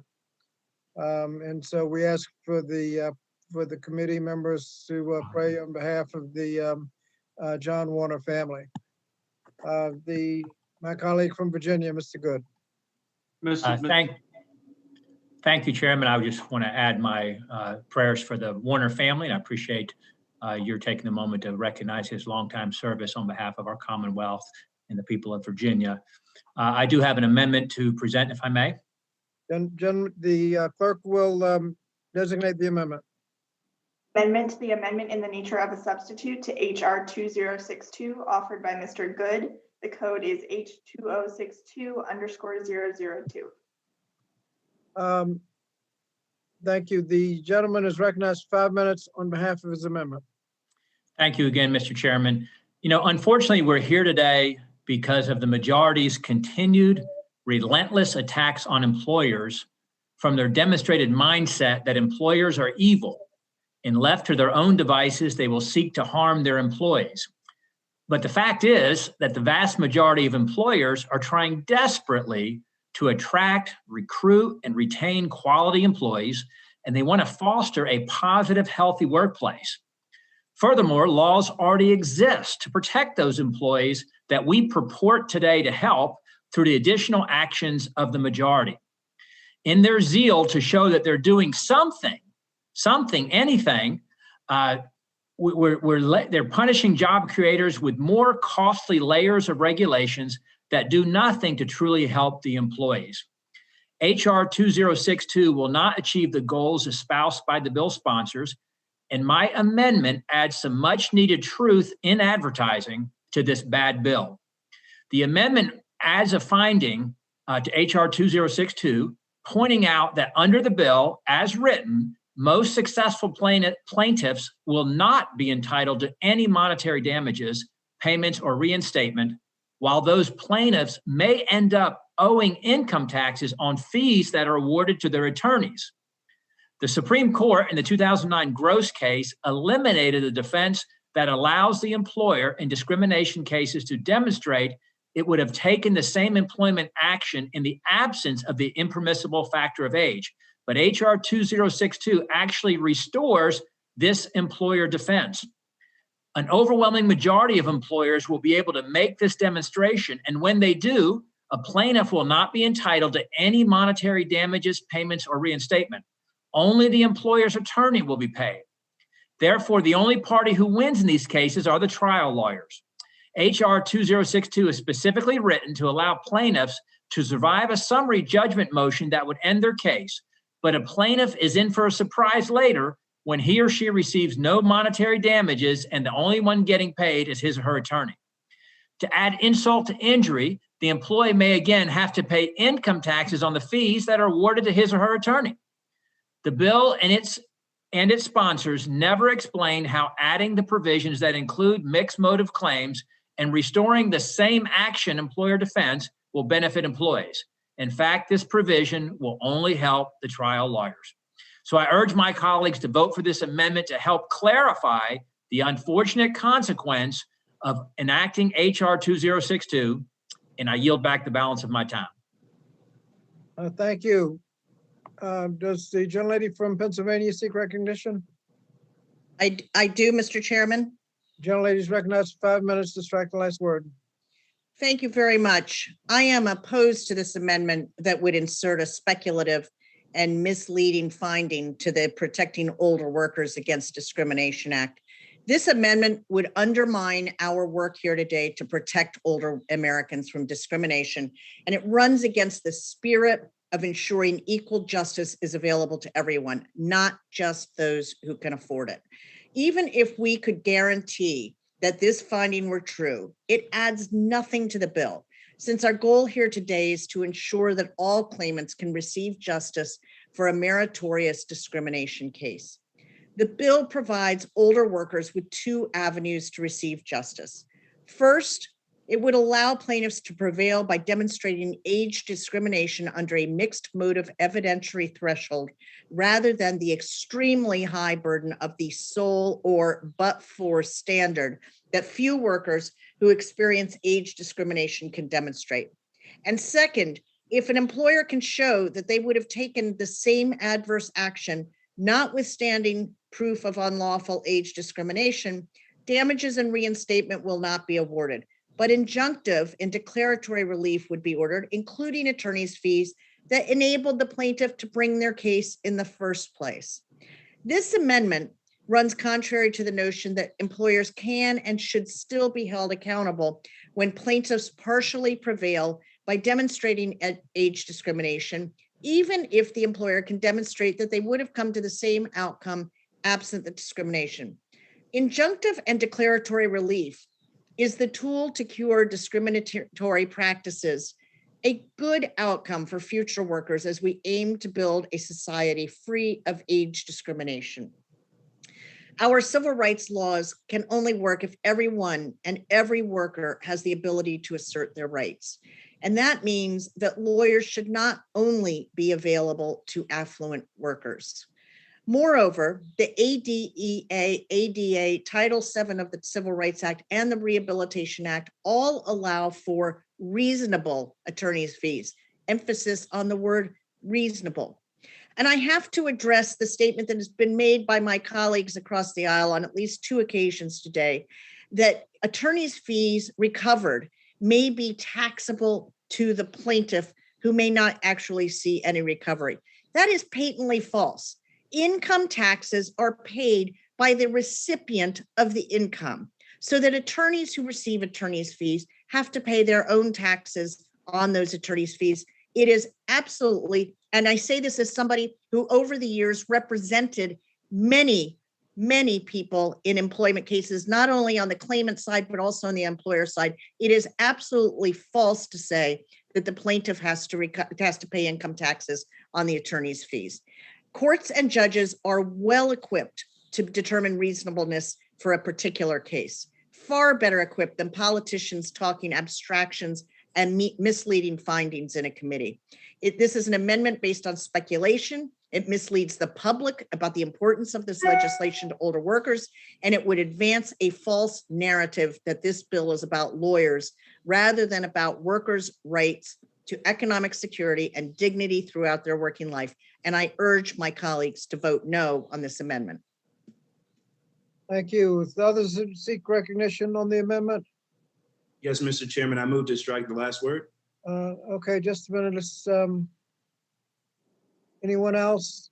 Okay, we want to make sure there's no one on the other side seeking recognition. Gentleman from New York, Mr. Jones. Mr. Chairman, I oppose my Republican colleague's amendment to add a finding on attorney's fees because it is simply unnecessary. Under the Age Discrimination and Employment Act, the Americans with Disabilities Act, the Rehabilitation Act, and Title VII of the Civil Rights Act, a successful plaintiff may recover, quote, reasonable attorney's fees. The Protecting Older Workers Against Discrimination Act does not change this. What we are seeing here is an attempt to flip the script and antagonize attorneys rather than address actual age discrimination. While my colleagues on the other side often argue that we need to cap attorneys' fees to help workers, doing so would only hurt them.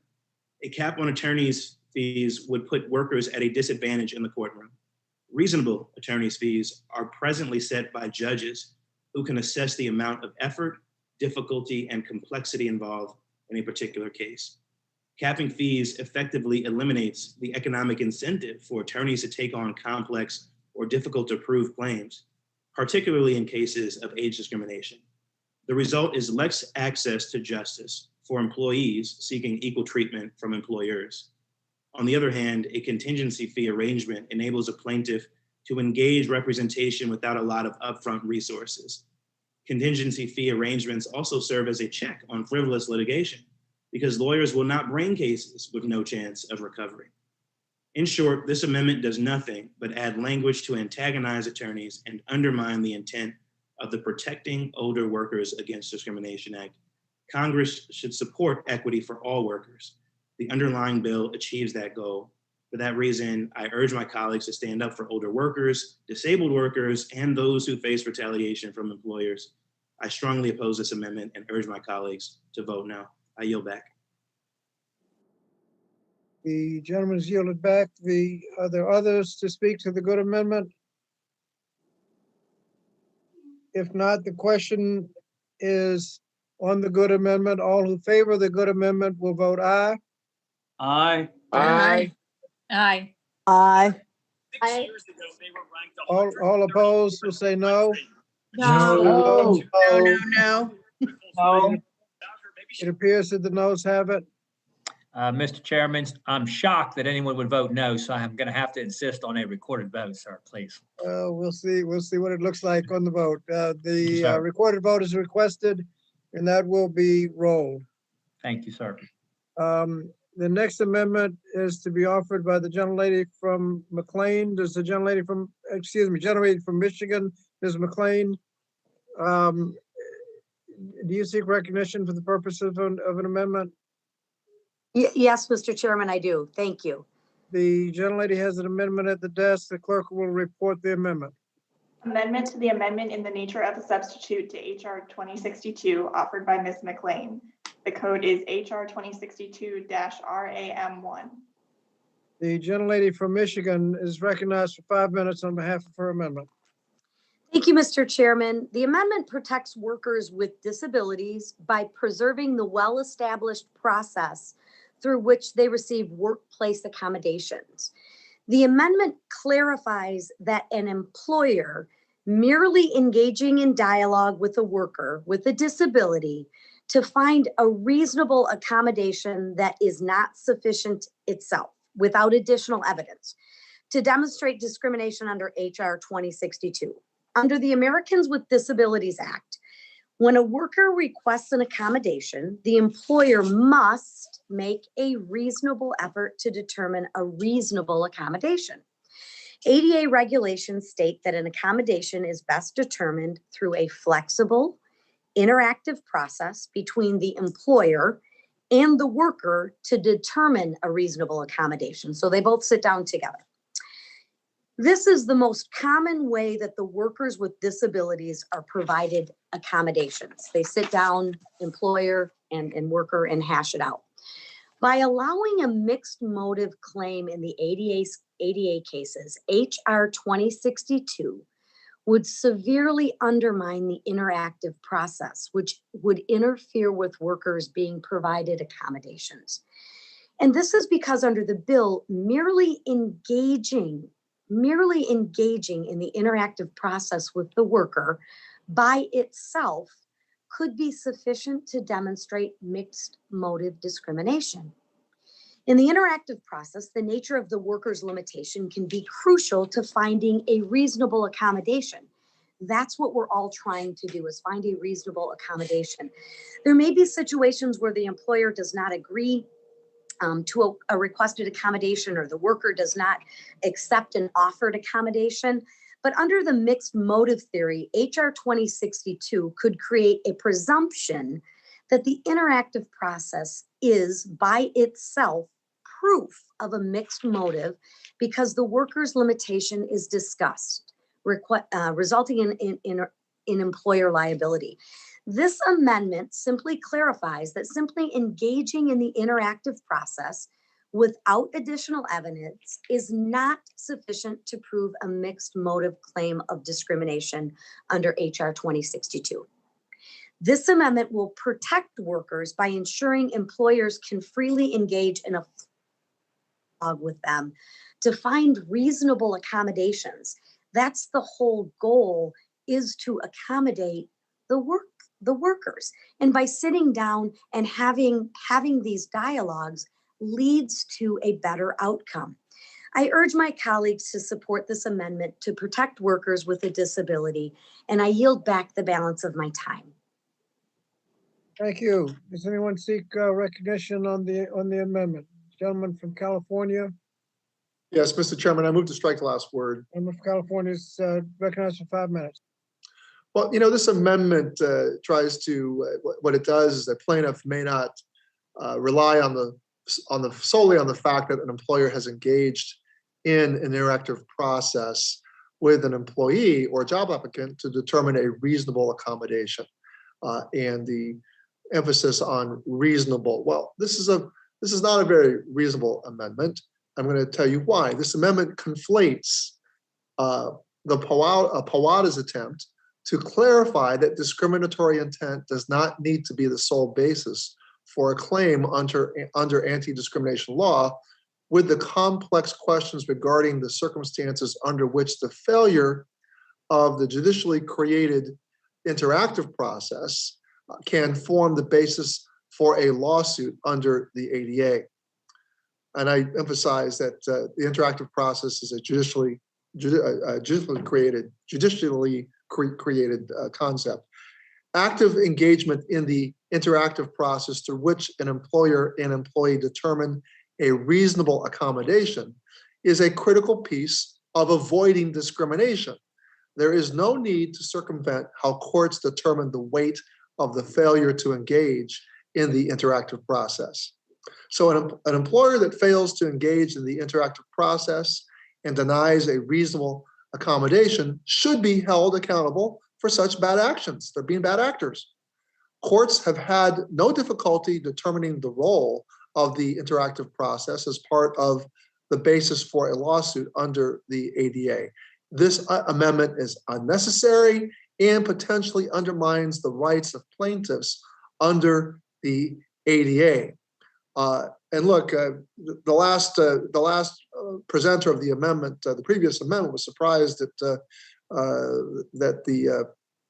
his amendment went down. But I'm going to tell you, I'm surprised the lengths to which the minority simply wants to undermine the advancement and the restoration of the rights of older Americans to have gainful employment that they're going to need, that many of them need. And whether they need it or not, whether people need it or not, they should be able to have a fair shake in the workplace and be able to have adequate resource in the courts when their rights to employment are denied or they're being treated unjustly. I'm amazed at the amendments we're seeing brought forward today. Mr. Chairman, I urge all my colleagues to vote no on this amendment. I yield back. Thank you. Does anyone else seek recognition on the McLean amendment? Chairman. Young lady from North Carolina seeks recognition to strike the last word. She's recognized for 5 minutes. Thank you, Mr. Chairman. You know, like my colleagues, I'm opposed to this amendment and to the earlier Fox amendment more broadly. We've heard a lot about mixed motive standards today, a standard that we know will afford older workers the protection that they deserve. But because of the Supreme Court's decision, we've seen a significant erosion in protections for older workers. And unfortunately, when older workers lose their jobs, they suffer irreversible financial damages, harming communities all across our nation.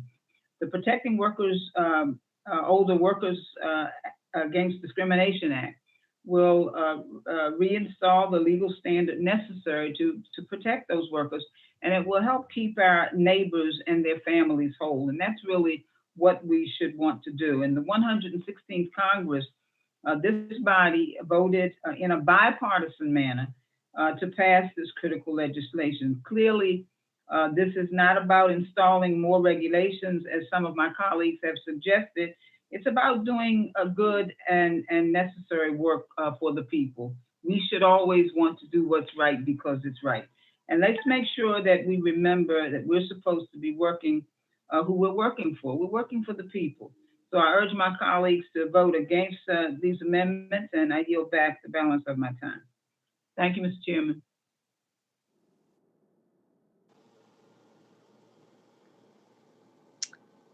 Thank you. Are there other comments on the on this amendment? If not, the question is on the amendment offered by the gentlelady from Michigan, Ms. McLean. All in favor of the amendment will vote aye. Aye. Aye. Opposed will vote no. No. No. Noes appear to have it. Mr. Chairman, I'm also amazed at the ability of people getting together as a bad thing. I always thought that was a good concept. So with that said, I would request a recorded vote on this. A recorded vote is requested, and that will be. Thank you. Oh, are there other amendments? Mr. Chairman, I have an amendment at the desk. Gentlelady from New York has an amendment at the desk. Clerk will report the amendment. Amendment to the amendment in the nature of a substitute to HR 2062, offered by Ms. Stefanik of New York. The code is H2062_005. The gentlelady's recognize. Mr. Chairman, Who's seeking recognition? Joe Courtney. Joe, Yeah, I just reserve Yes. a point of order. Okay, point of order is reserved. The gentlelady from New York is recognized for 5 minutes on her amendment. Thank you, Chairman Scott. My amendment simply clarifies that a preponderance of the evidence is required to prove age discrimination and Americans with Disabilities Act claims in HR 2062. The exceedingly broad language in the bill could result in confusion for the courts, EEOC workers, and employers. The language could be construed to mean that a preponderance of evidence is not required to prove claims under HR 2062. And preponderance of evidence is the common traditional standard in civil cases. My amendment simply clears up the ambiguity in the bill by stating that a preponderance of evidence is the standard for proving claims under HR 2062, and I urge my colleagues to support it. I also want to take a few moments to add comments on the underlying bill. Protecting older Americans against any instances of age discrimination in the workforce is a shared goal among members of this committee, because we know that as older workers stay in the workforce longer than previous generations, the later years of a worker's career can become increasingly unstable. A 2018 study found that 56% of all older workers aged 50 and above are pushed out of long-time jobs before they chose to retire, and only 1 in 10 will ever earn as much again. This economic strain can be significant for both them as individuals and their families. But losing a career is bigger than just financial security. Separating adults from the dignity of work has a broader impact on the well-being of communities like mine, where I serve one of the largest constituencies of older Americans in the country. I support the overarching purpose of this bill, addressing the Supreme Court's decision and reaffirming that age discrimination cannot be a motivating factor in employment decisions. However, Ranking Member Fox and committee Republicans have raised important issues with elements of this legislation that reach far beyond overruling Gross and protecting seniors. My clarifying amendment would ensure the underlying legislation does not create confusion for workers and employers while still fixing Gross by allowing the use of circumstantial evidence. Additionally, this committee should work to curtail the ability of trial lawyers to game mixed motive retaliation claims for their own benefit, not the benefit of workers. And we must ensure the underlying legislation preserves the collaborative process between employees and employers that has long been a hallmark of the Americans with Disabilities Act and helped millions of Americans secure accommodations in the workplace. For these reasons, I oppose the current language without these common sense changes and urge this committee and the bill's proponents to address the remaining issues in the text so we can gain broad bipartisan support necessary to become law. I yield back. Thank you, and I recognize myself in opposition to the amendment. I want to thank the gentlelady for her engagement in the issue, but the amendment seems to require a preponderance of evidence in regards to ADEA and ADA claims is somewhat confusing because a lot of us thought the preponderance of evidence standard is already required under the McDonnell-Douglas case, and therefore the amendment is not needed. So I'm unclear the full intention of the amendment, and that would require more research. Regrettably, since this amendment was not submitted on the roster so that it could have been considered overnight, but just submitted this morning, there's no time to give serious consideration to it before it's time to vote on it. So I would hope that we could withdraw the amendment so that we could really give it serious consideration. In the alternative, I would recommend a no vote on the amendment, but indicate that we would see exactly what the problem that we're trying to cure. So with that, I yield back. Are there others that wish to speak to the amendment? If not, the question is on the amendment offered by the gentlelady. Mr. Chairman, I withdraw the point of order. I'm sorry. Thank you. Yep. The point of order is withdrawn. The question now is on the amendment offered by the gentlelady from New York. All who favor the amendment will vote aye. Aye. Aye. All opposed, vote no. No. No. The noes appear to have it. Mr. Chairman, I request recorded vote. Recorded vote is requested. It's my understanding that's the last amendment offered for this bill. We are now in a situation where we are to go back to the original votes, but it's my understanding that there is another committee that has several of our members involved, the Natural Resources Committee, which is meeting now, and they are actually voting right now. My understanding is they'll be voting till about 3 o'clock.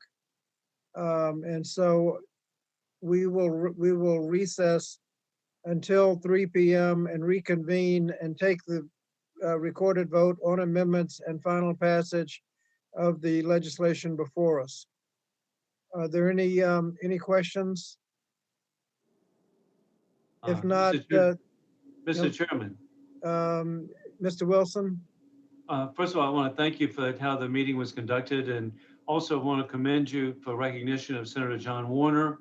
He and I share the distinction of being graduates of Washington Lee University in your home state. So I appreciate that. I do have an issue. I have a funeral that I was going to go to at 3 o'clock. If we could do it at 4.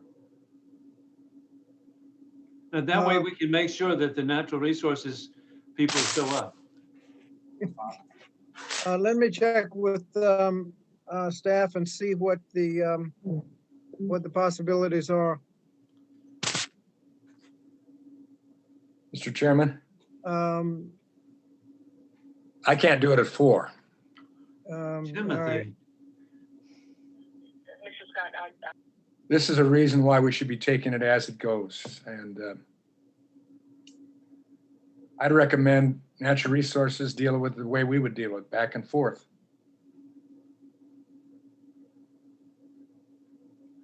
Mr. Chairman, if we were here in Washington, people could be moving between one room and another, which we're very used to doing. So that's another reason why having them remotely is such a problem. Yeah, I know that we had a problem with the parliamentarian saying we couldn't keep votes open or let people vote after the votes were called. But is there any reason why you couldn't allow the votes to start at 3 o'clock? There are going to be conflicts no matter what time you do it. Some of us are getting on planes. If you could just keep the votes open till they're closed, people could vote. But that's the reason we should be in DC, where people could be moving from one room to the other. It's a really horrible disadvantage to do it this way.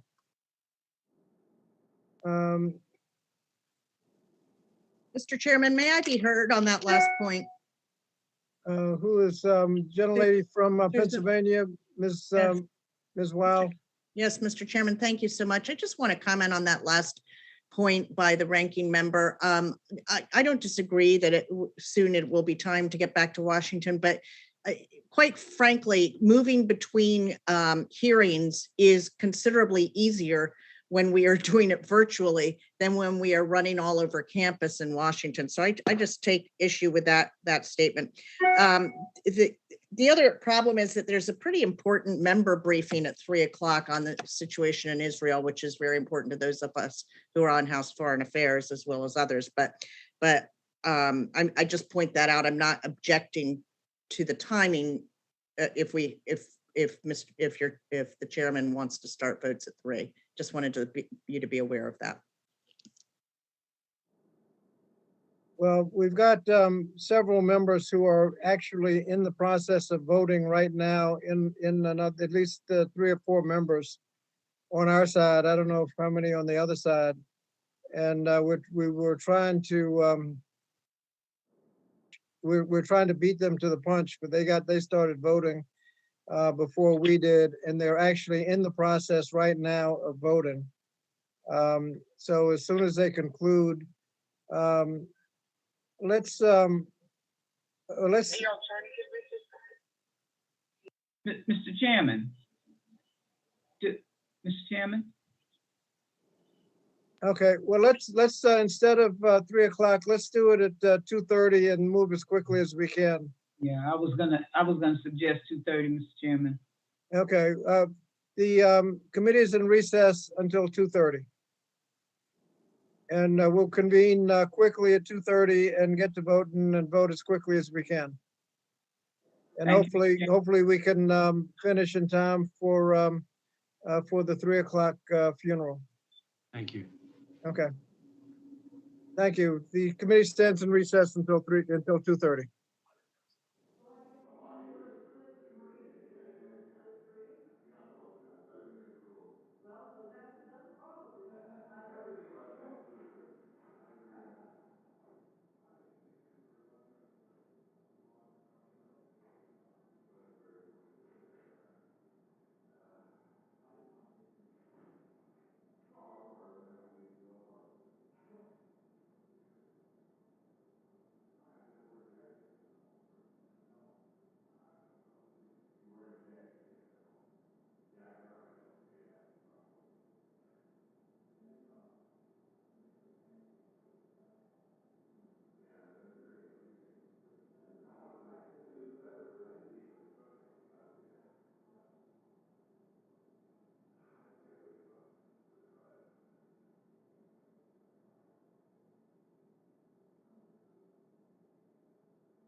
at the end.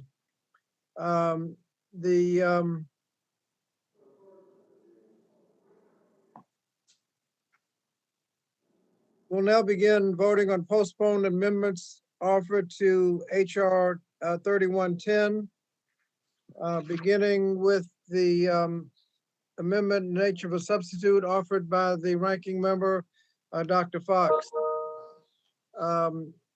All in favor of that amendment will respond to the roll call by voting aye. All opposed will vote no. The clerk will call the roll. Chairman Scott, No. Chairman Scott votes no. Mr. Grijalva,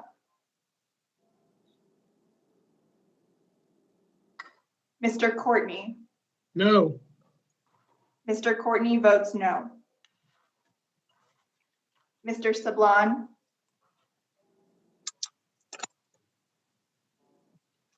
Ms. Wilson, Ms. Wilson votes no. Ms. Wilson votes no.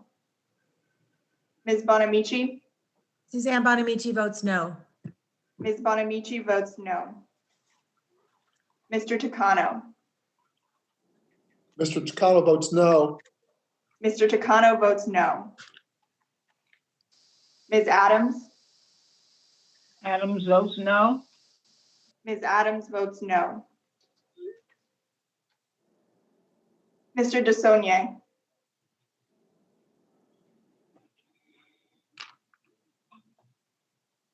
Mr. Norcross, No. Mr. Norcross votes no. Ms. Jayapal, Mr. Morelli, Morelli is no. Mr. Morelli votes no. Ms. Wild, Wild is a no. Ms. Wild votes no. Mrs. McBath, McBath votes no. Mrs. McBath votes no. Mrs. Hayes, Mrs. Hayes votes no. Mrs. Hayes votes no. Mr. Levin, Levin votes no. Mr. Levin votes no. Ms. Omar, Omar votes no. Ms. Omar votes no. Ms. Stevens, Stevens is a no. Ms. Stevens votes no. Ms. Leger Fernandez,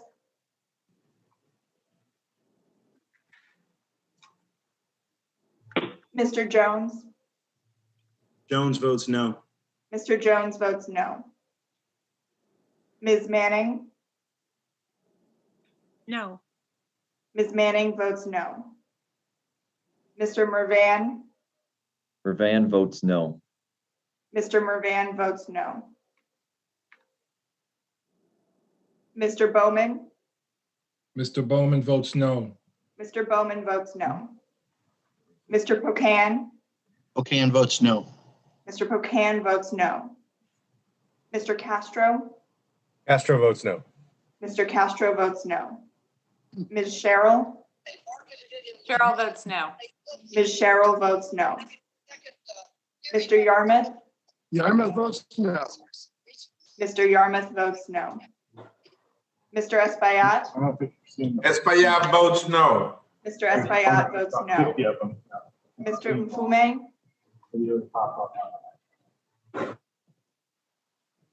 Ranking Member Fox. Fox votes aye. Mrs. Fox votes aye. How is Sablon recorded? Mr. Sablon, you are not recorded. Sablon votes no. Mr. Sablon votes no. Mr. Wilson, Mr. Wilson votes aye. Mr. Wilson votes aye. Mr. Thompson, Mr. Wahlberg, Mr. votes aye. I'm so sorry about that. Mr. Wahlberg, you voted aye? Is that correct? Mr. Wahlberg votes aye. Thank you. Mr. Wahlberg voted aye. Mr. Grothman, Aye. Mr. Grothman votes aye. Ms. Stefanik, Stefanik, aye. Ms. Stefanik votes aye. Mr. Allen? Allen votes aye. Mr. Allen votes aye. Mr. Banks?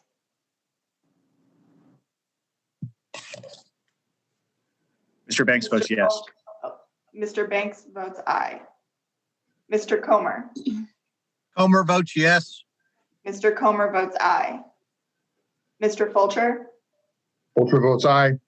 Mr. Fulcher votes aye. Mr. Keller? Keller votes yes. Mr. Keller votes aye. Mr. Murphy? Murphy votes yes. Mr. Murphy votes aye. Mrs. Miller Meeks? Miller Meeks, aye. Mrs. Miller Meeks votes aye. Mr. Owens? Mr. Good? Good votes no. Mr. Good votes no. Mrs. McLean? McLean votes yes. Mrs. McLean votes aye. Mrs. Harshbarger? Hirschberger votes aye. Mrs. Harshbarger votes aye. Mrs. Miller? Miller votes no. Mrs. Miller votes no. Mrs. Sparts?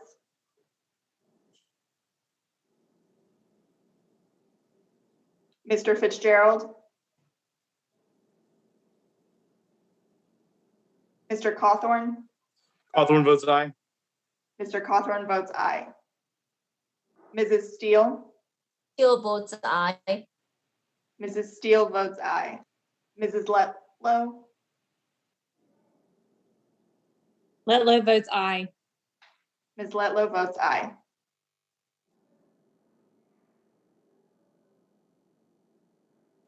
Mr. Chairman, Who's seeking recognition? Jayapal. How is Ms. Jayapal recorded? Ms. Jayapal is not recorded. Jayapal votes no. Ms. Jayapal votes no. Mr. Chairman, Mr. DeSaulnier, how am I recorded?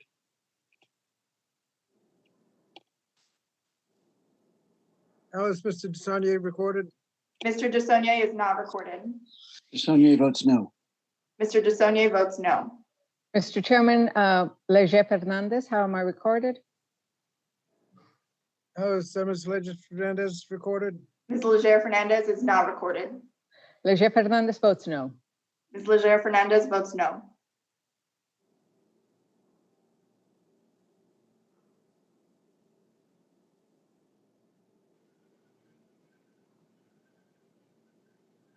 Is any?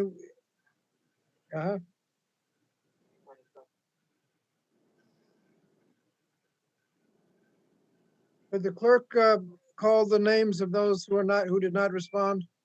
Yes, sir. Mr. Grijalva?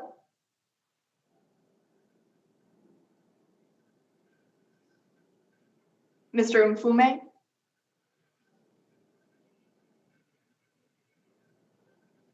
Mr. Thompson?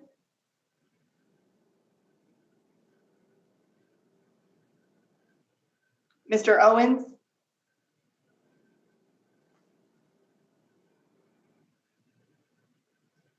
Mrs. Sparks?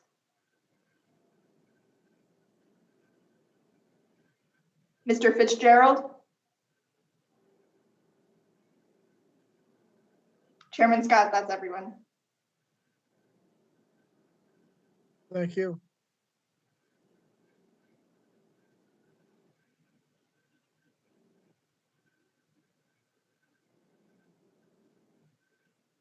The clerk will report.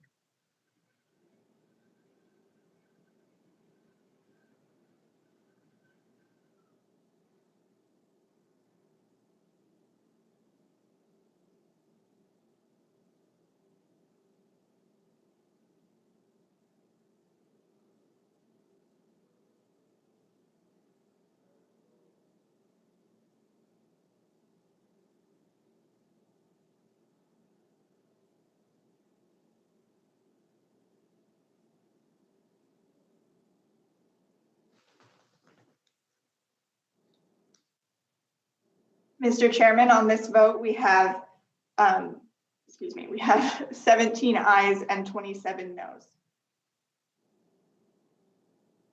17 ayes, 27 noes, Excuse me, 17 ayes and 29 noes. My 29 apologies. noes. 29 noes. The amendment is not adopted. The next amendment is the 11th Amendment. The clerk will call the roll. Chairman Scott. Chairman Scott votes aye. Chairman Scott votes aye. Mr. Grijalva. Aye. I'm sorry, Mr. Grijalva, I didn't get to see your face. Aye. Is your camera on, sir? Ah, I see you now. Okay. Could you repeat one more time? Yeah, the camera wasn't on. Aye. Mr. Grijalva votes aye. Mr. Courtney? Aye. Mr. Courtney votes aye. Mr. Sablon? Saban votes aye. Mr. Sablon votes aye. Ms. Wilson? Ms. Wilson votes aye. Ms. Wilson votes aye. Ms. Bonamici? Bonamici votes aye. Ms. Bonamici votes aye. Mr. Takano? Mr. Takano votes aye.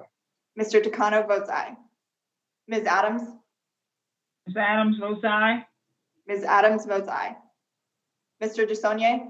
DeSaulnier, aye. Mr. DeSaulnier votes aye. Mr. Norcross? Norcross votes aye. Mr. Norcross votes aye. Ms. Jayapal? Jayapal votes aye. Ms. Jayapal votes aye. Mr. Morelli? Morelli is aye. Mr. Morelli votes aye. Ms. Wild? Wild votes aye. Ms. Wild votes aye. Mrs. McBath? McBath votes aye. Mrs. McBath votes aye. Mrs. Hayes?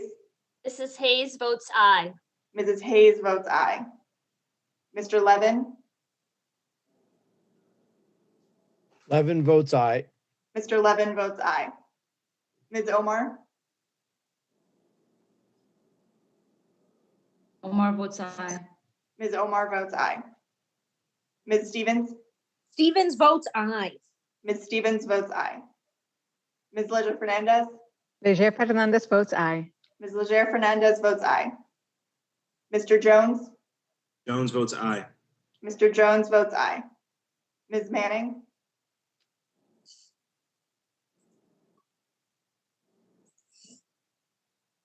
Mr. Mervan? Mervan votes aye. Mr. Mervan votes aye. Mr. Bowman? Bowman votes aye. Mr. Bowman votes aye. Mr. Pocan? Pocan votes aye. Mr. Pocan votes aye. Mr. Castro? Castro votes aye. Mr. Castro votes aye. Ms. Cheryl? Cheryl votes aye. Ms. Cheryl votes aye. Mr. Yarmouth? Yarmouth votes aye. Mr. Yarmouth, I'm sorry, I can't see you. Oh, there you are. Could you repeat one more time? Yarmouth votes aye. Mr. Yarmouth votes aye. Mr. Espaillat? Mr. Espaillat is aye. Mr. Espaillat votes aye. Mr. Mfume? Ranking Member Fox? Fox votes aye. Ranking Member Fox votes aye. Mr. Wilson? Mr. Wilson votes aye. Mr. Wilson votes aye. Mr. Thompson?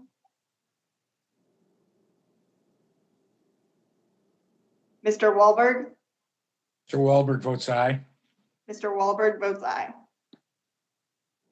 Mr. Grossman? Aye. Mr. Grossman votes aye. Ms. Stefanik? Aye. Ms. Stefanik votes aye. Mr. Allen? Allen votes aye. Mr. Allen votes aye. Mr. Banks? Banks votes yes. Mr. Banks votes aye. Mr. Comer? Comer votes yes. Mr. Comer votes aye. Mr. Fulcher? Fulcher's aye. Mr. Fulcher votes aye. Mr. Keller? Yes. Mr. Keller votes aye. Mr. Murphy? Murphy votes yes. Mr. Murphy votes aye. Mrs. Miller Meeks, Miller Meeks, aye. Mrs. Miller Meeks votes aye. Mr. Owens, Mr. Good, Good votes no. Mr. Good votes no. Mrs. McLean, McLean votes aye. Mrs. McLean votes aye. Mrs. Harshbarger, Harshbarger votes no. Mrs. Harshbarger votes no. Mrs. Miller, Miller votes no. Mrs. Miller votes no. Mrs. Sparts, Mr. Fitzgerald,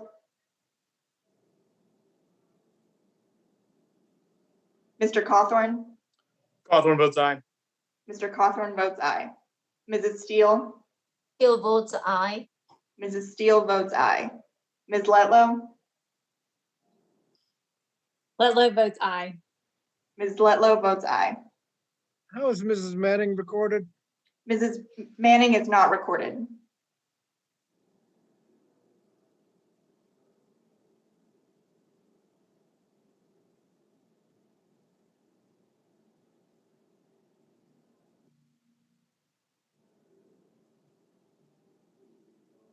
Does anyone else seek to be recorded? If not, the clerk will report.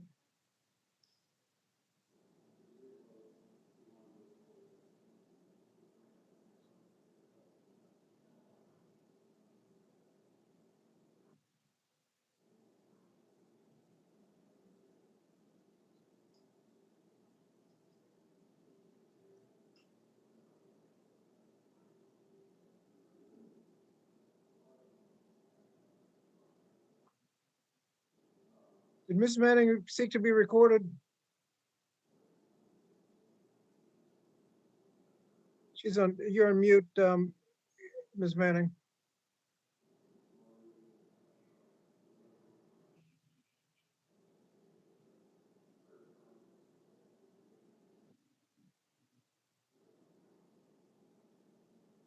Is Ms. Manning? Thank you. I'm sorry. I was having trouble unmuting. Okay. This is a, How is Ms. Manning recorded? I'm Ms. sorry. Manning is not recorded. I'm sorry, Mr. Chairman, how did you vote on this? Yes. Thank you. This is Manning votes yes. Ms. Manning votes aye. Thank you.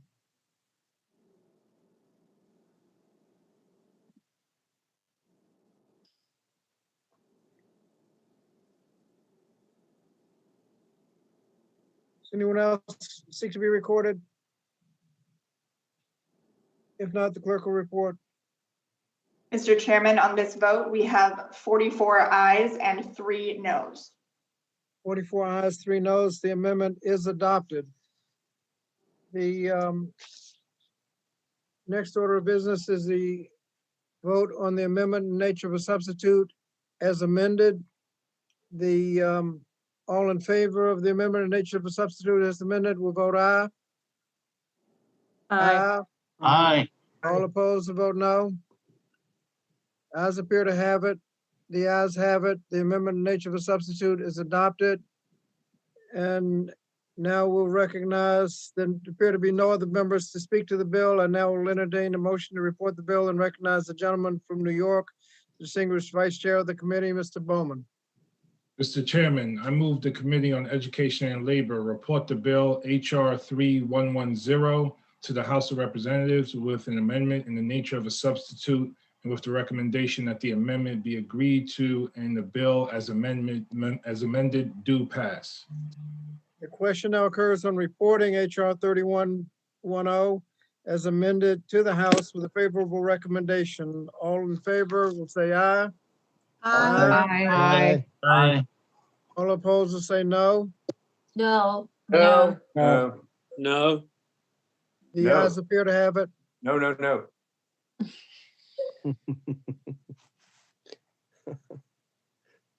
The ayes appear to have it. Recorded vote. I'm sorry. I asked for a recorded vote, Mr. Chairman. Recorded vote is requested. The clerk will call the roll. Chairman Scott, Chairman Scott votes aye. Chairman Scott votes aye. Mr. Grijalva. Aye. Mr. Grijalva votes aye. Mr. Courtney. Aye. Mr. Courtney votes aye. Mr. Sablon. LeBlanc votes aye. Mr. Sablon votes aye. Ms. Wilson. Ms. Wilson votes aye. Ms. Wilson votes aye. Ms. Bonamici.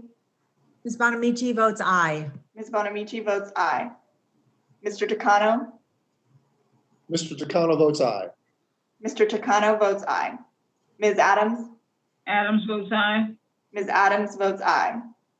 Mr. DeSaulnier. DeSaulnier votes aye. Mr. DeSaulnier votes aye. Mr. Norcross. Norcross votes aye. Mr. Norcross votes aye. Ms. Jayapal. Aye. Jayapal votes aye. Ms. Jayapal votes aye. Mr. Morelli. Morelli is aye. Mr. Morelli votes aye. Ms. Wild. Wild votes aye. Ms. Wild votes aye. Mrs. McBath. McBath votes aye. Mrs. McBath votes aye. Mrs. Hayes. Mrs. Hayes votes aye. Mrs. Hayes votes aye. Mr. Levin. Levin votes aye. Mr. Levin votes aye. Ms. Omar. Omar votes aye. Ms. Omar votes aye. Ms. Stevens. Stevens votes aye. Ms. Stevens votes aye. Ms. Leger Fernandez. Leger Fernandez votes aye. Ms. Leger Fernandez votes aye. Mr. Jones. Jones votes aye. Mr. Jones votes aye. Ms. Manning. Manning votes aye. Ms. Manning votes aye. Mr. Mervan. Van votes aye. Mr. Mervan votes aye. Mr. Bowman. Bowman votes aye. Mr. Bowman votes aye. Mr. Pocan. Pocan votes aye. Mr. Pocan votes aye. Mr. Castro. Castro votes aye. Mr. Castro votes aye. Ms. Cheryl. Cheryl votes aye. Ms. Cheryl votes aye. Mr. Yarmouth. Yarmouth votes aye. Mr. Yarmouth votes aye. Mr. Espaillat. Espaillat votes aye. Mr. Espaillat votes aye. Mr. Mfume. Ranking Member Fox. Fox votes no. Mrs. Fox votes no. Mr. Wilson. Mr. Wilson votes no. Mr. Wilson votes no. Mr. Thompson. Mr. Wahlberg. Wahlberg votes no. Mr. Wahlberg votes no. Mr. Grossman. No. Mr. Grossman votes no. Ms. Stefanik. Stefanik votes no. Ms. Stefanik votes no. Mr. Allen. Allen's no. Mr. Allen votes no. Mr. Banks. Banks votes no. Mr. Banks votes no. Mr. Comer. Comer votes no. Mr. Comer votes no. Mr. Fulcher. Fulcher votes no. Mr. Fulcher votes no. Mr. Keller. Keller votes no. Mr. Keller votes no. Mr. Murphy. Murphy votes no. Mr. Murphy votes no. Mrs. Miller Meeks. Miller Meeks no. Mrs. Miller Meeks votes no. Mr. Owens. Mr. Good. Good votes no. Mr. Good votes no. Mrs. McLean.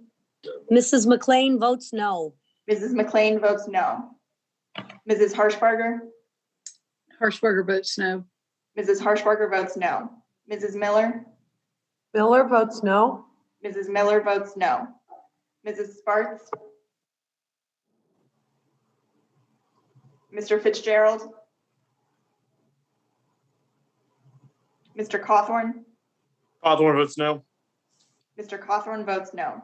Mrs. Steele. Steele votes no. Mrs. Steele votes no. Ms. Letlow. Letlow votes no. Ms. Letlow votes no.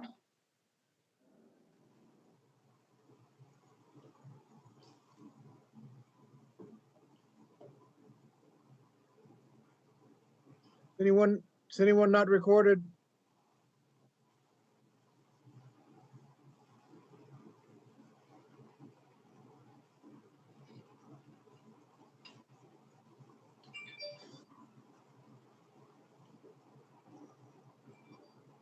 Clerk will report.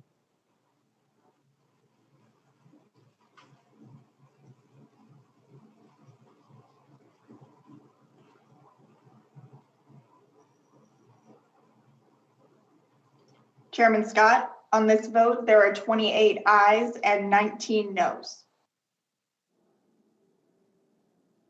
28 ayes, 19 noes. The ayes have it and the motion is agreed to.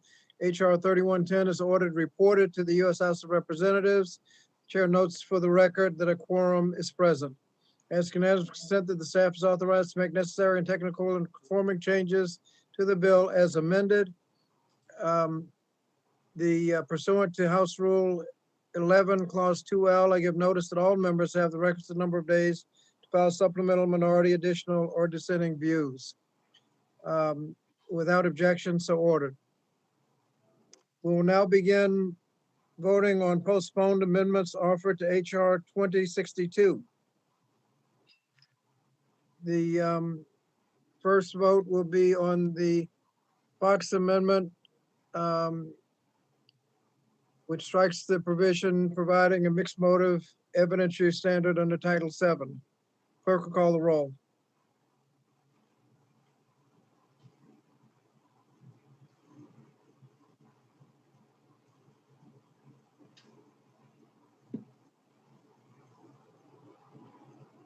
Is the clerk with us? I'm sorry. Apologies, my papers fell apart. Oh, I'm sorry. Okay. Chairman Scott. Chairman Scott votes no. Chairman Scott votes no. Mr. Grijalva, Oh. could you repeat, Mr. Grijalva? No. Mr. Grijalva votes no. Mr. Courtney? No. Mr. Courtney votes no. Mr. Sablon? Sablon votes no. Mr. Sablon votes no. Ms. Wilson? Wilson votes no. Ms. Wilson votes no. Ms. Bonamici? Bonamici votes no. Ms. Bonamici votes no. Mr. Takano? Takano votes no. Mr. Takano votes no. Ms. Adams?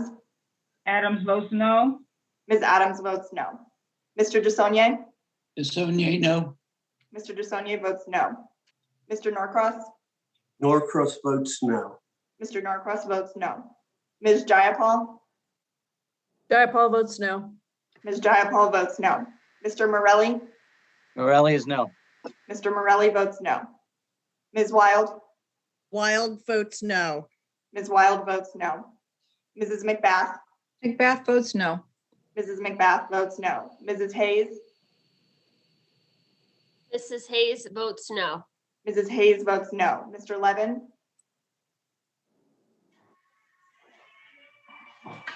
Ms. Omar? No, sorry. Sorry, Mr. Levin votes no. Ms. Omar? Omar votes no. Ms. Omar votes no. Ms. Stevens? Stevens votes no. Ms. Stevens votes no. Ms. Leger Fernandez? Leger Fernandez votes no. Ms. Leger Fernandez votes no. Mr. Jones? Jones votes no. Mr. Jones votes no. Ms. Manning?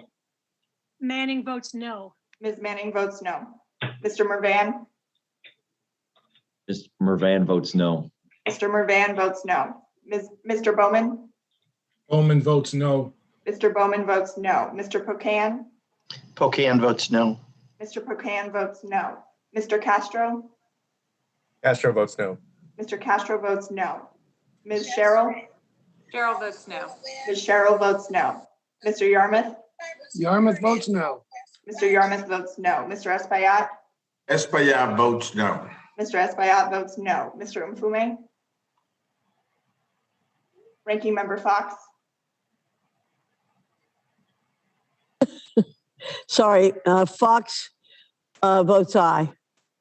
Mrs. Fox votes aye. Mr. Wilson? Mr. Wilson votes aye. Mr. Wilson votes aye. Mr. Thompson? Mr. Wahlberg?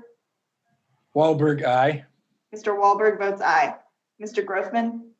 Aye. Mr. Grossman votes aye. Ms. Stefanik? Stefanik, aye.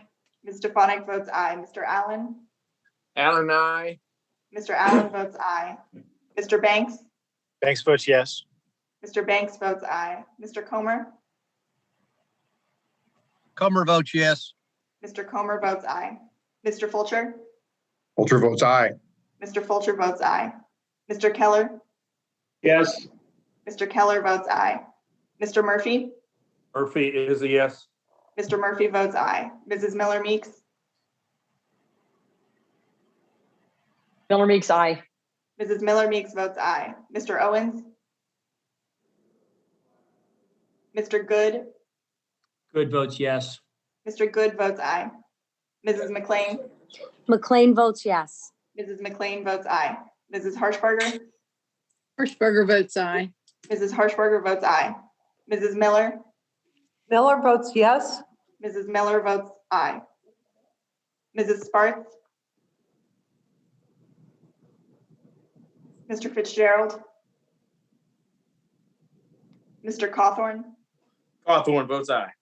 Mr. Cawthorn votes aye. Mrs. Steele? Steele votes aye. Mrs. Steele votes aye. Ms. Letlow? Letlow votes aye. Ms. Letlow votes aye.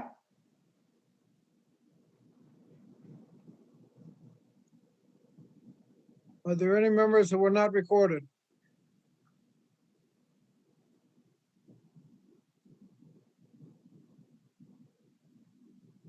If not, the clerk will report.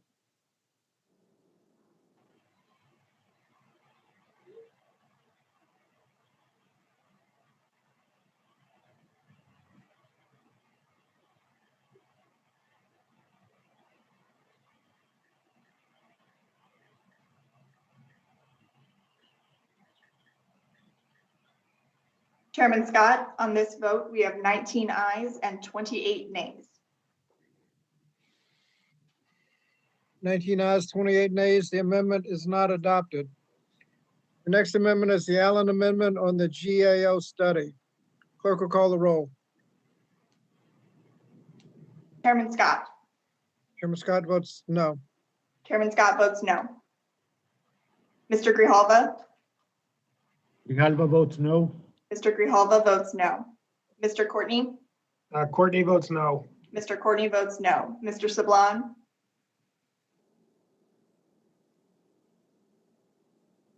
Sablon votes no. Mr. Sablon votes no. Ms. Wilson? Wilson votes no. Ms. Wilson votes no. Ms. Bonamici? Bonamici votes no. Ms. Bonamici votes no. Mr. Takano? Takano votes no. Mr. Takano votes no. Ms. Adams? Adams votes no. Ms. Adams votes no. Mr. DeSaulnier? DeSaulnier, no. Mr. DeSaulnier votes no. Mr. Norcross? Norcross votes no. Mr. Norcross votes no. Ms. Jayapal? Jayapal votes no.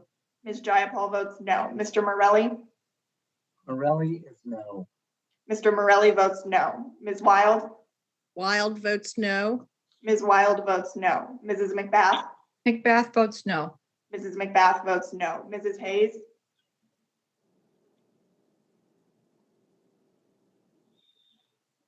Mr. Levin? Levin votes no. Mr. Levin votes no. Ms. Omar?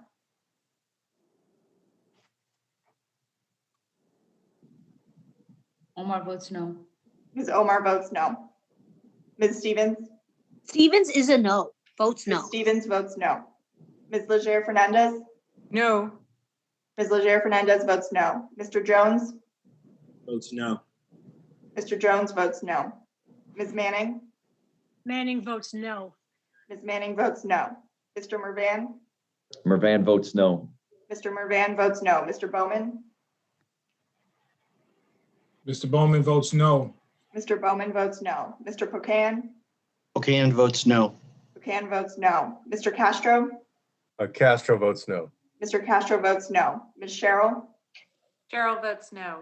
Ms. Sherrill votes no. Mr. Yarmouth? Yarmouth votes no. Mr. Yarmouth votes no. Mr. Espaillat? Espaillat votes no. Mr. Espaillat votes no. Mr. Mfume? Ranking Member Fox? Fox votes aye. Mrs. Fox votes aye. Mr. Wilson? Mr. Wilson votes aye. Mr. Wilson votes aye. Mr. Thompson? Mr. Wahlberg. Wahlberg votes aye. Mr. Wahlberg votes aye. Mr. Grossman. Aye. Mr. Grossman votes aye. Ms. Stefanik. Stefanik votes aye. Ms. Stefanik votes aye. Mr. Allen. Allen's aye. Mr. Allen votes aye. Mr. Banks. Banks votes yes. Mr. Banks votes aye. Mr. Comer. Comer votes yes. Mr. Comer votes aye. Mr. Fulcher. Fulcher votes aye. Mr. Fulcher votes aye. Mr. Keller. Yes. Mr. Keller votes aye. Mr. Murphy. Murphy is a yes. Mr. Murphy votes aye. Mrs. Miller Meeks. Miller Meeks, aye. Mrs. Miller Meeks votes aye. Mr. Owens. Mr. Good. Good votes yes. Mr. Good votes aye. Mrs. McLean. McLean votes aye. Mrs. McLean votes aye. Mrs. Harshbarger. Hirschberger votes aye. Mrs. Harshbarger votes aye. Mrs. Miller.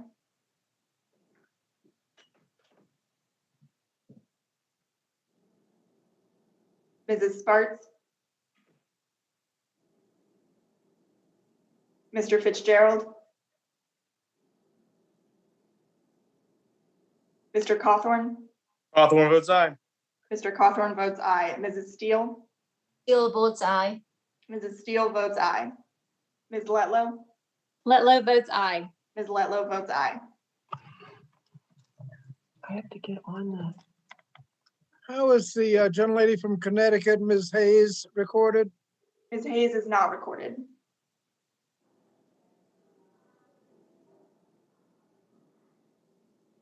May I vote? Mary Miller?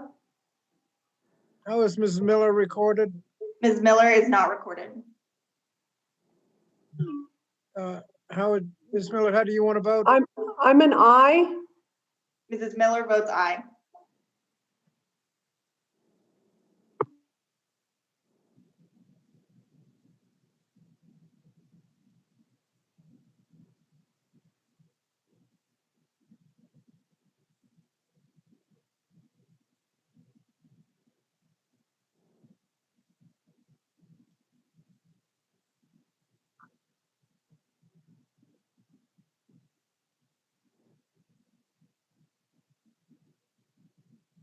Clerk will report.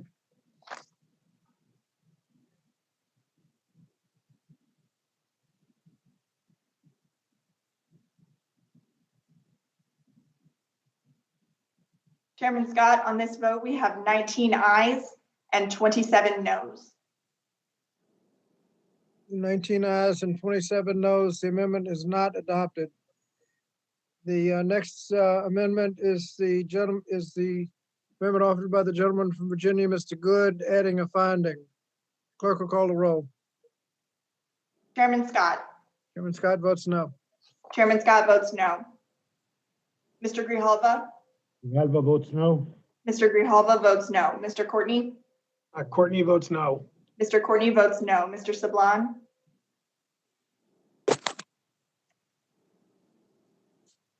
Was Sablan called? I'm sorry. Was Sablan called? Yes, Mr. Sablan.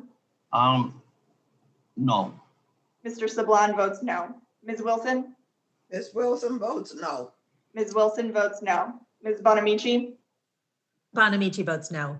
Ms. Bonamici votes no. Mr. Takano. Takano votes no. Mr. Takano votes no. Ms. Adams. Adams votes no. Ms. Adams votes no. Mr. DeSaulnier. DeSaulnier votes no. Mr. DeSaulnier votes no. Mr. Norcross. Norcross votes no. Mr. Norcross votes no. Ms. Jayapal. Jayapal votes no. Ms. Jayapal votes no. Mr. Morelli. Morelli is no. Mr. Morelli votes no. Ms. Wild. Wild is a no. Ms. Wild votes no. Mrs. McBath. McBath votes no. Mrs. McBath votes no. Mrs. Hayes. Mrs. Hayes votes no. Mrs. Hayes votes no. Mr. Levin. Levin votes no. Mr. Levin votes no. Ms. Omar. Omar votes no. Ms. Omar votes no. Ms. Stevens. Stevens votes no. Ms. Stevens votes no. Ms. Leger Fernandez. No. Ms. Leger Fernandez votes no. Mr. Jones? Jones votes no. Mr. Jones votes no. Ms. Manning? Manning votes no. Ms. Manning votes no. Mr. Mervan? Mervan votes no. Mr. Mervan votes no. Mr. Bowman? Bowman votes no. Mr. Bowman votes no. Mr. Pocan? Can votes no. Mr. Pocan votes no. Mr. Castro? Castro votes no. Mr. Castro votes no. Ms. Cheryl? Cheryl votes no. Ms. Cheryl votes no. Mr. Yarmouth? Yarmouth votes no. Mr. Yarmouth votes no. Mr. Espaillat? Espaillat votes no. Mr. Espaillat votes no. Mr. Mfume? Ranking Member Fox? Fox votes aye, sorry. Okay, could you repeat? I can see you now. Fox votes aye. Mrs. Fox votes aye. Mr. Wilson? Mr. Wilson votes aye. Mr. Wilson votes aye. Mr. Thompson? Mr. Wahlberg? Wahlberg votes aye. Mr. Wahlberg votes aye. Mr. Grossman? Aye. Mr. Grossman votes aye. Ms. Stefanik? Stefanik, aye. Ms. Stefanik, can you repeat? Stefanik, aye. Ms. Stefanik votes aye. Mr. Allen?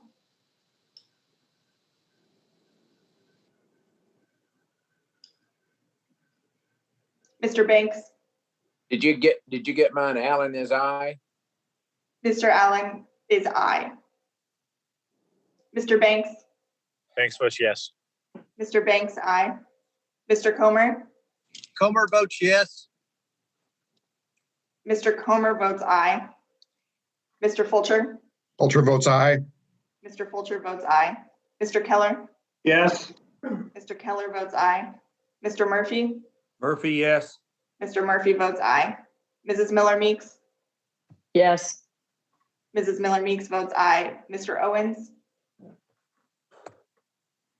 Mr. Good? Good votes yes. Mr. Good votes aye. Mrs. McLean? McLean votes aye. Mrs. McLean votes aye. Mrs. Harshbarger? Hirschberger votes aye.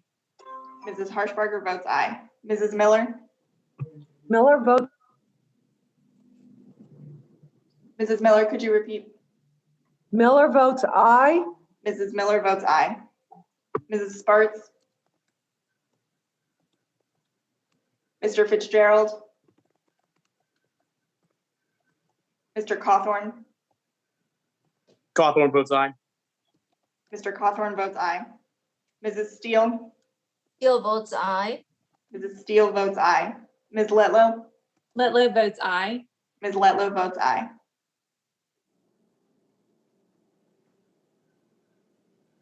Anyone not recorded?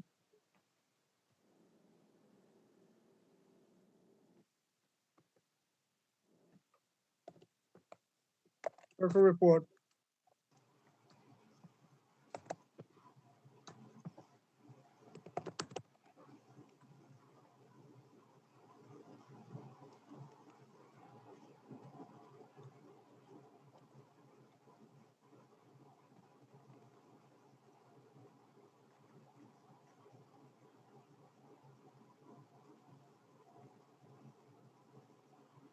Chairman Scott, on this vote, we have 19 ayes and 28 noes. 19 ayes, 28 noes. The amendment is not agreed to. The next amendment is offered by the gentlelady from Michigan, Ms. McLean, which speaks to whether or not a plaintiff may rely solely on the fact that an employer is engaged in an interactive process with an employee or job applicant to determine a reasonable accommodation in order to establish a discriminatory practice. Clerk will call the roll. Chairman Scott? No. Chairman Scott votes no. Chairman Scott votes no. Mr. Grijalva? Grijalva votes no. Mr. Grijalva votes no. Mr. Courtney? Courtney votes no. Mr. Courtney votes no. Mr. Sablon? Sablon votes no. Mr. Sablon votes no. Ms. Wilson? Ms. Wilson votes no. Ms. Wilson votes no. Ms. Bonamici? Bonamici votes no. Ms. Bonamici votes no. Mr. Decano? Decano votes no. Mr. Decano votes no. Ms. Adams? Adams votes no. Ms. Adams votes no. Mr. DeSaulnier? DeSaulnier votes no. Mr. DeSaulnier votes no. Mr. Norcross? Norcross votes no. Mr. Norcross votes no. Ms. Jayapal? Jayapal votes no. Ms. Jayapal votes no. Mr. Morelli? Morelli votes no. Mr. Morelli votes no. Ms. Wild? Wild votes no. Ms. Wild votes no. Mrs. McBath? Bath votes no. Mrs. McBath votes no. Mrs. Hayes? Mrs. Hayes votes no. Mrs. Hayes votes no. Mr. Levin? Levin votes no. Mr. Levin votes no. Ms. Omar? Omar votes no. Ms. Omar votes no. Ms. Stevens? The gentlelady from Michigan votes no. Ms. Stevens votes no. Ms. Leger Fernandez? The gentlewoman from New Mexico votes no. Ms. Leger Fernandez votes no. Mr. Jones? Gentleman from New York votes no. Mr. Jones votes no. Ms. Manning? Gentlewoman from North Carolina votes no. Ms. Manning votes no. Mr. Mervan? Frank Mervan from Indiana votes no. Mr. Mervan votes no. Mr. Bowman? Bowman votes no. Mr. Bowman votes no. Mr. Pecan? And votes no. Mr. Pecan votes no. Mr. Castro? Castro votes no. Mr. Castro votes no. Ms. Sherrill? Cheryl votes no. Ms. Sherrill votes no. Mr. Yarmouth? Yarmouth votes no. Mr. Yarmouth votes no. Mr. Espaillat? The Latin from Manhattan, Espaillat votes no. Mr. Espaillat votes no. Mr. Nkume? Ranking Member Fox? Ms. Fox votes aye. Mrs. Fox votes aye. Mr. Wilson? Mr. Wilson votes aye. Mr. Wilson votes aye. Mr. Thompson? Mr. Wahlberg? Wahlberg votes aye. Mr. Wahlberg votes aye. Mr. Grossman? Aye. Mr. Grossman votes aye. Ms. Stefanik? Stefanik votes aye. Ms. Stefanik votes aye. Mr. Allen? Allen is aye. Mr. Allen votes aye. Mr. Banks? Banks votes yes. Mr. Banks votes aye. Mr. Comer?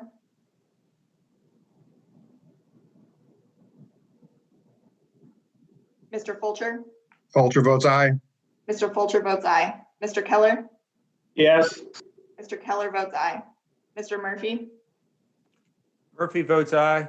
Mr. Murphy votes aye. Mrs. Miller Meeks? Aye. Mrs. Miller Meeks votes aye. Mr. Owens?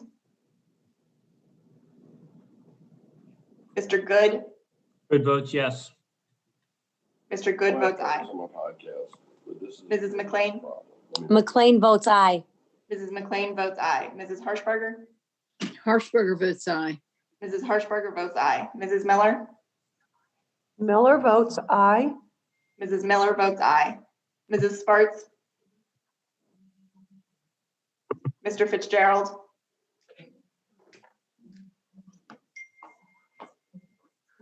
Mr. Cawthorn? Cawthorn votes aye. Mr. Cawthorn votes aye. Mrs. Steele? Bill votes aye. Mrs. Steele votes aye. Ms. Letlow? Letlow votes aye. Ms. Letlow votes aye. Mr. Chairman, how is Comer recorded? How is Mr. Comer reported? Mr. Comer is not recorded. You skipped me. I vote yes. Mr. Comer votes yes. I think she called you, you didn't respond. So there must have been some miscommunication. Anyone else not recorded?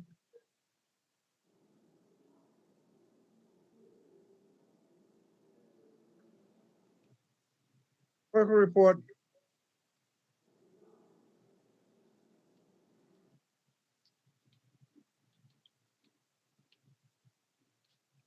Chairman Scott, on this vote, we have 19 ayes and 28 noes. 19 ayes, 28 noes. The amendment is not agreed to. The final amendment to the amendment in nature of a substitute is the amendment offered by the gentlelady from New York, Ms. Stefanik, on the preponderance of the evidence.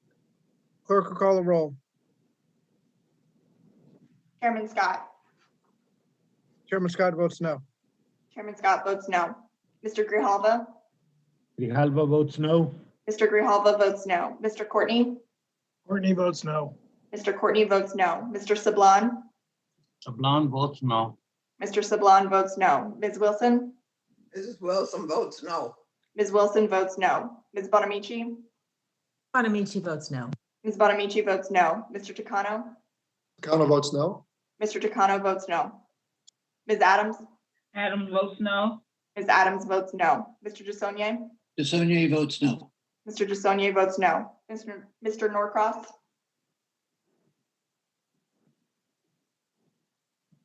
Norcross votes no. Mr. Norcross votes no. Ms. Jayapal. Jayapal votes no. Ms. Jayapal votes no. Mr. Morelli. Morelli votes no. Mr. Morelli votes no. Ms. Wild. Wild votes no. Ms. Wild votes no. Mrs. McBath. McBath votes no. Mrs. McBath votes no. Mrs. Hayes. Mrs. Hayes votes no. Mrs. Hayes votes no. Mr. Levin.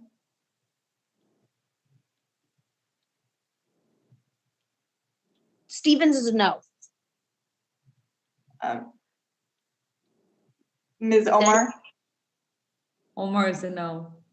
Ms. Omar votes no. Ms. Stevens. Sorry, Stevens is a no. I'm not trying to vote for the gentleman from Michigan. I'm Ms. apologies. Stevens votes no. Ms. Leger Fernandez. Leger Fernandez votes no. Ms. Leger Fernandez votes no. Mr. Jones. Jones votes no. Mr. Jones votes no. Ms. Manning. Manning votes no. Ms. Manning votes no. Mr. Mervan. Mervan votes no. Mr. Mervan votes no. Mr. Bowman. Bowman votes no. Mr. Bowman votes no. Mr. Buchan. Buchan votes no. Buchan votes no. Mr. Castro. Castro votes no. Mr. Castro votes no. Ms. Cheryl. Cheryl votes no. Ms. Cheryl votes no. Mr. Yarmouth. Yarmouth votes no. Mr. Yarmouth votes no. Mr. Espaillat. Espaillat votes no. Mr. Espaillat votes no. Mr. Mfume. Ranking Member Fox. Fox votes aye. Ranking Member Fox votes aye. Mr. Wilson. Mr. Wilson votes aye. Mr. Wilson votes aye. Mr. Thompson. Mr. Wahlberg. Wahlberg votes aye. Mr. Wahlberg votes aye. Mr. Grossman. Aye. Mr. Grossman votes aye. Ms. Stefanik. Stefanik votes aye. Ms. Stefanik votes aye. Mr. Allen. Aye. Mr. Allen votes aye. Mr. Banks. Banks votes yes. Mr. Banks votes aye. Mr. Comer. Comer votes yes. Mr. Comer votes aye. Mr. Fulcher. Fulcher votes aye. Mr. Fulcher votes aye. Mr. Keller.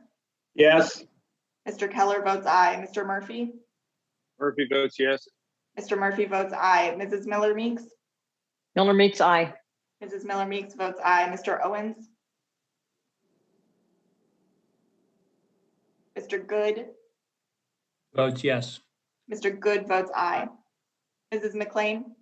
McLean votes aye. Mrs. McLean votes aye. Mrs. Harshbarger. Harshbarger votes aye. Mrs. Harshbarger votes aye. Mrs. Miller. Miller votes aye. Mrs. Miller votes aye. Mrs. Sparks. Mr. Fitzgerald. Mr. Cawthorn. Cawthorn votes aye. Mr. Cawthorn votes aye. Mrs. Steele. Steele votes aye. Mrs. Steele votes aye. Ms. Letlow. Letlow votes aye. Ms. Letlow votes aye. Anyone not recorded? Mr. Chairman, how am I recorded? It's 11. How's Mr. Levin recorded? Mr. Levin is not recorded. Mr. Chairman, I vote no. Mr. Levin votes no. Is anyone else not recorded? Clerk will report.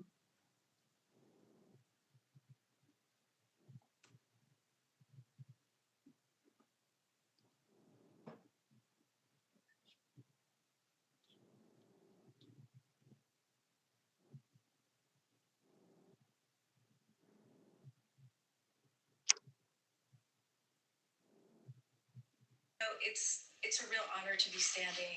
Chairman Scott, on this vote, we have 19 yeas and 28 noes. 19 ayes, 28 noes. The amendment is not adopted. The question now occurs on the amendment in nature of a substitute. All in favor, say aye. Aye. All opposed, say no. No, the ayes appear to have it. The ayes have it, and the amendment in nature of a substitute is agreed to. There being no other members who appear to speak on the bill,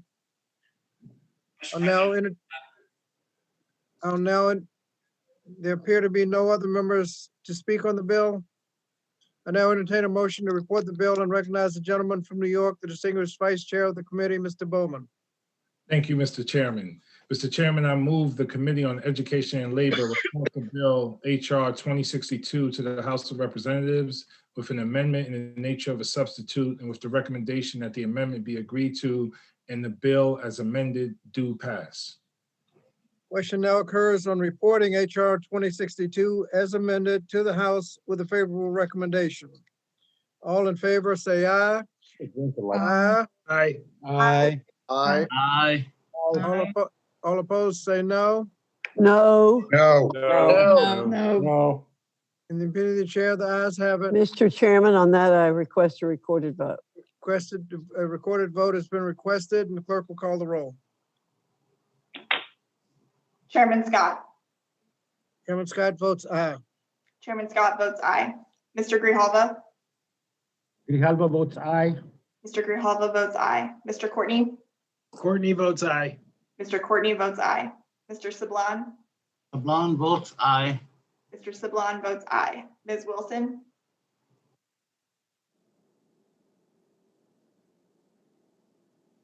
Ms. Bonamici. Bonamici votes aye. Ms. Bonamici votes aye. Mr. Takano. Takano votes aye. Mr. Takano votes aye. Ms. Adams. Adams votes aye. Ms. Adams votes aye. Mr. DeSaulnier. DeSaulnier votes aye. Mr. DeSaulnier votes aye. Mr. Norcross. Norcross votes aye. Mr. Norcross votes aye. Ms. Jayapal. Jayapal votes aye.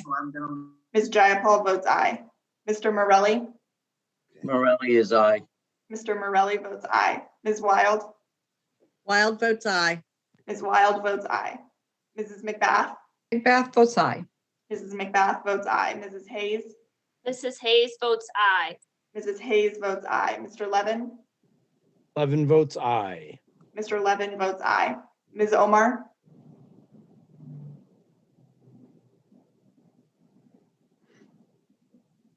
Omar votes aye. Ms. Omar votes aye. Ms. Stevens. Stevens votes aye. Ms. Stevens votes aye. Ms. Leger Fernandez. Leger Fernandez votes aye. Ms. Leger Fernandez votes aye. Mr. Jones. Votes aye. Mr. Jones votes aye. Ms. Manning. Manning votes aye. Ms. Manning votes aye. Mr. Mervan. Mervan votes aye. Mr. Mervan votes aye. Mr. Bowman. Mr. Bowman votes aye. Mr. Bowman votes aye. Mr. Pocan. Pocan votes aye. Mr. Pocan votes aye. Mr. Castro. Castro votes aye. Mr. Castro votes aye. Ms. Cheryl. Cheryl votes aye. Ms. Cheryl votes aye. Mr. Yarmouth. Yarmouth votes aye. Mr. Yarmouth votes aye. Mr. Espaillat. Espaillat votes aye. Mr. Espaillat votes aye. Mr. Mfume.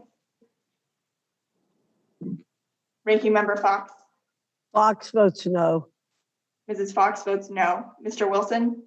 Mr. Wilson votes no. Mr. Wilson votes no. Mr. Thompson. Mr. Wahlberg. Wahlberg votes no. Mr. Wahlberg votes no. Mr. Grothman. Aye. Mr. Grothman votes aye.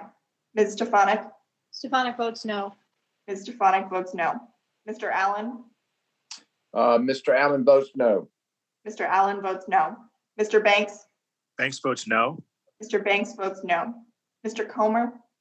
Comer votes no. Mr. Comer votes no. Mr. Fulcher? Fulcher votes no. Mr. Fulcher votes no. Mr. Keller? No. Mr. Keller votes no. Mr. Murphy? Murphy is a no. Mr. Murphy votes no. Mrs. Miller Meeks? Miller Meeks, no. Mrs. Miller Meeks votes no. Mr. Owens?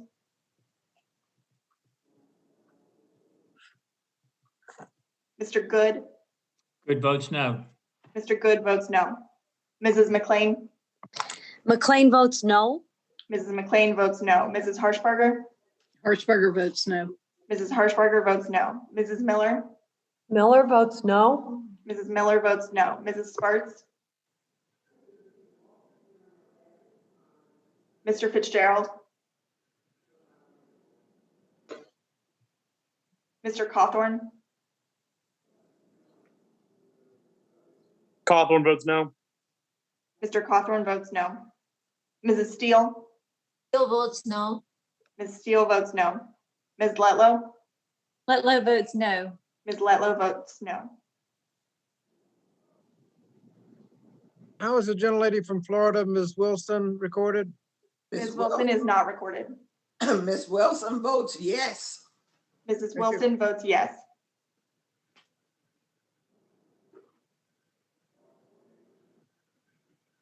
Is anyone else not recorded? Clerk will report.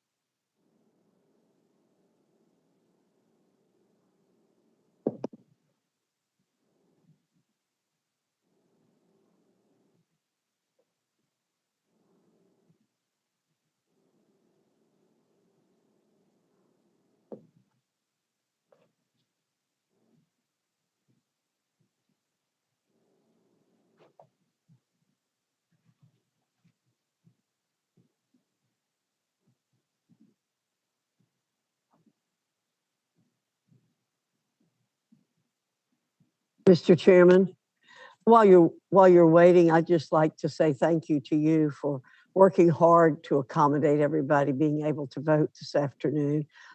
It was difficult, I know, juggling all the schedules, but I appreciate that. Thank you. Well, thank you. We did the best we could. Thank you. Yes, sir.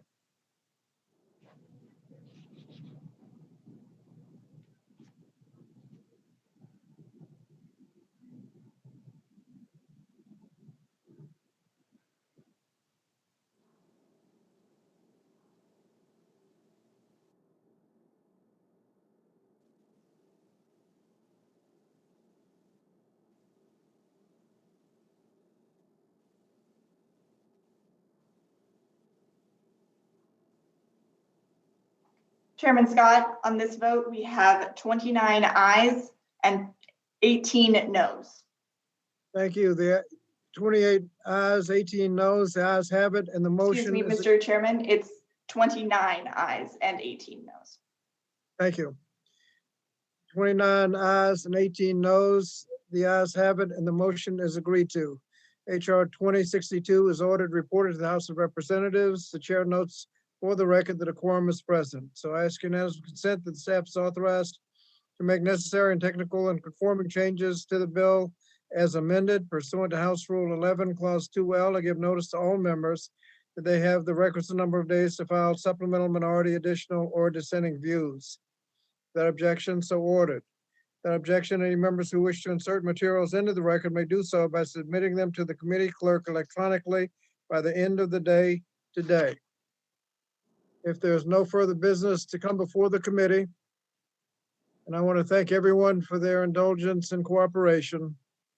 Without objection, the committee now stands adjourned. Thank you.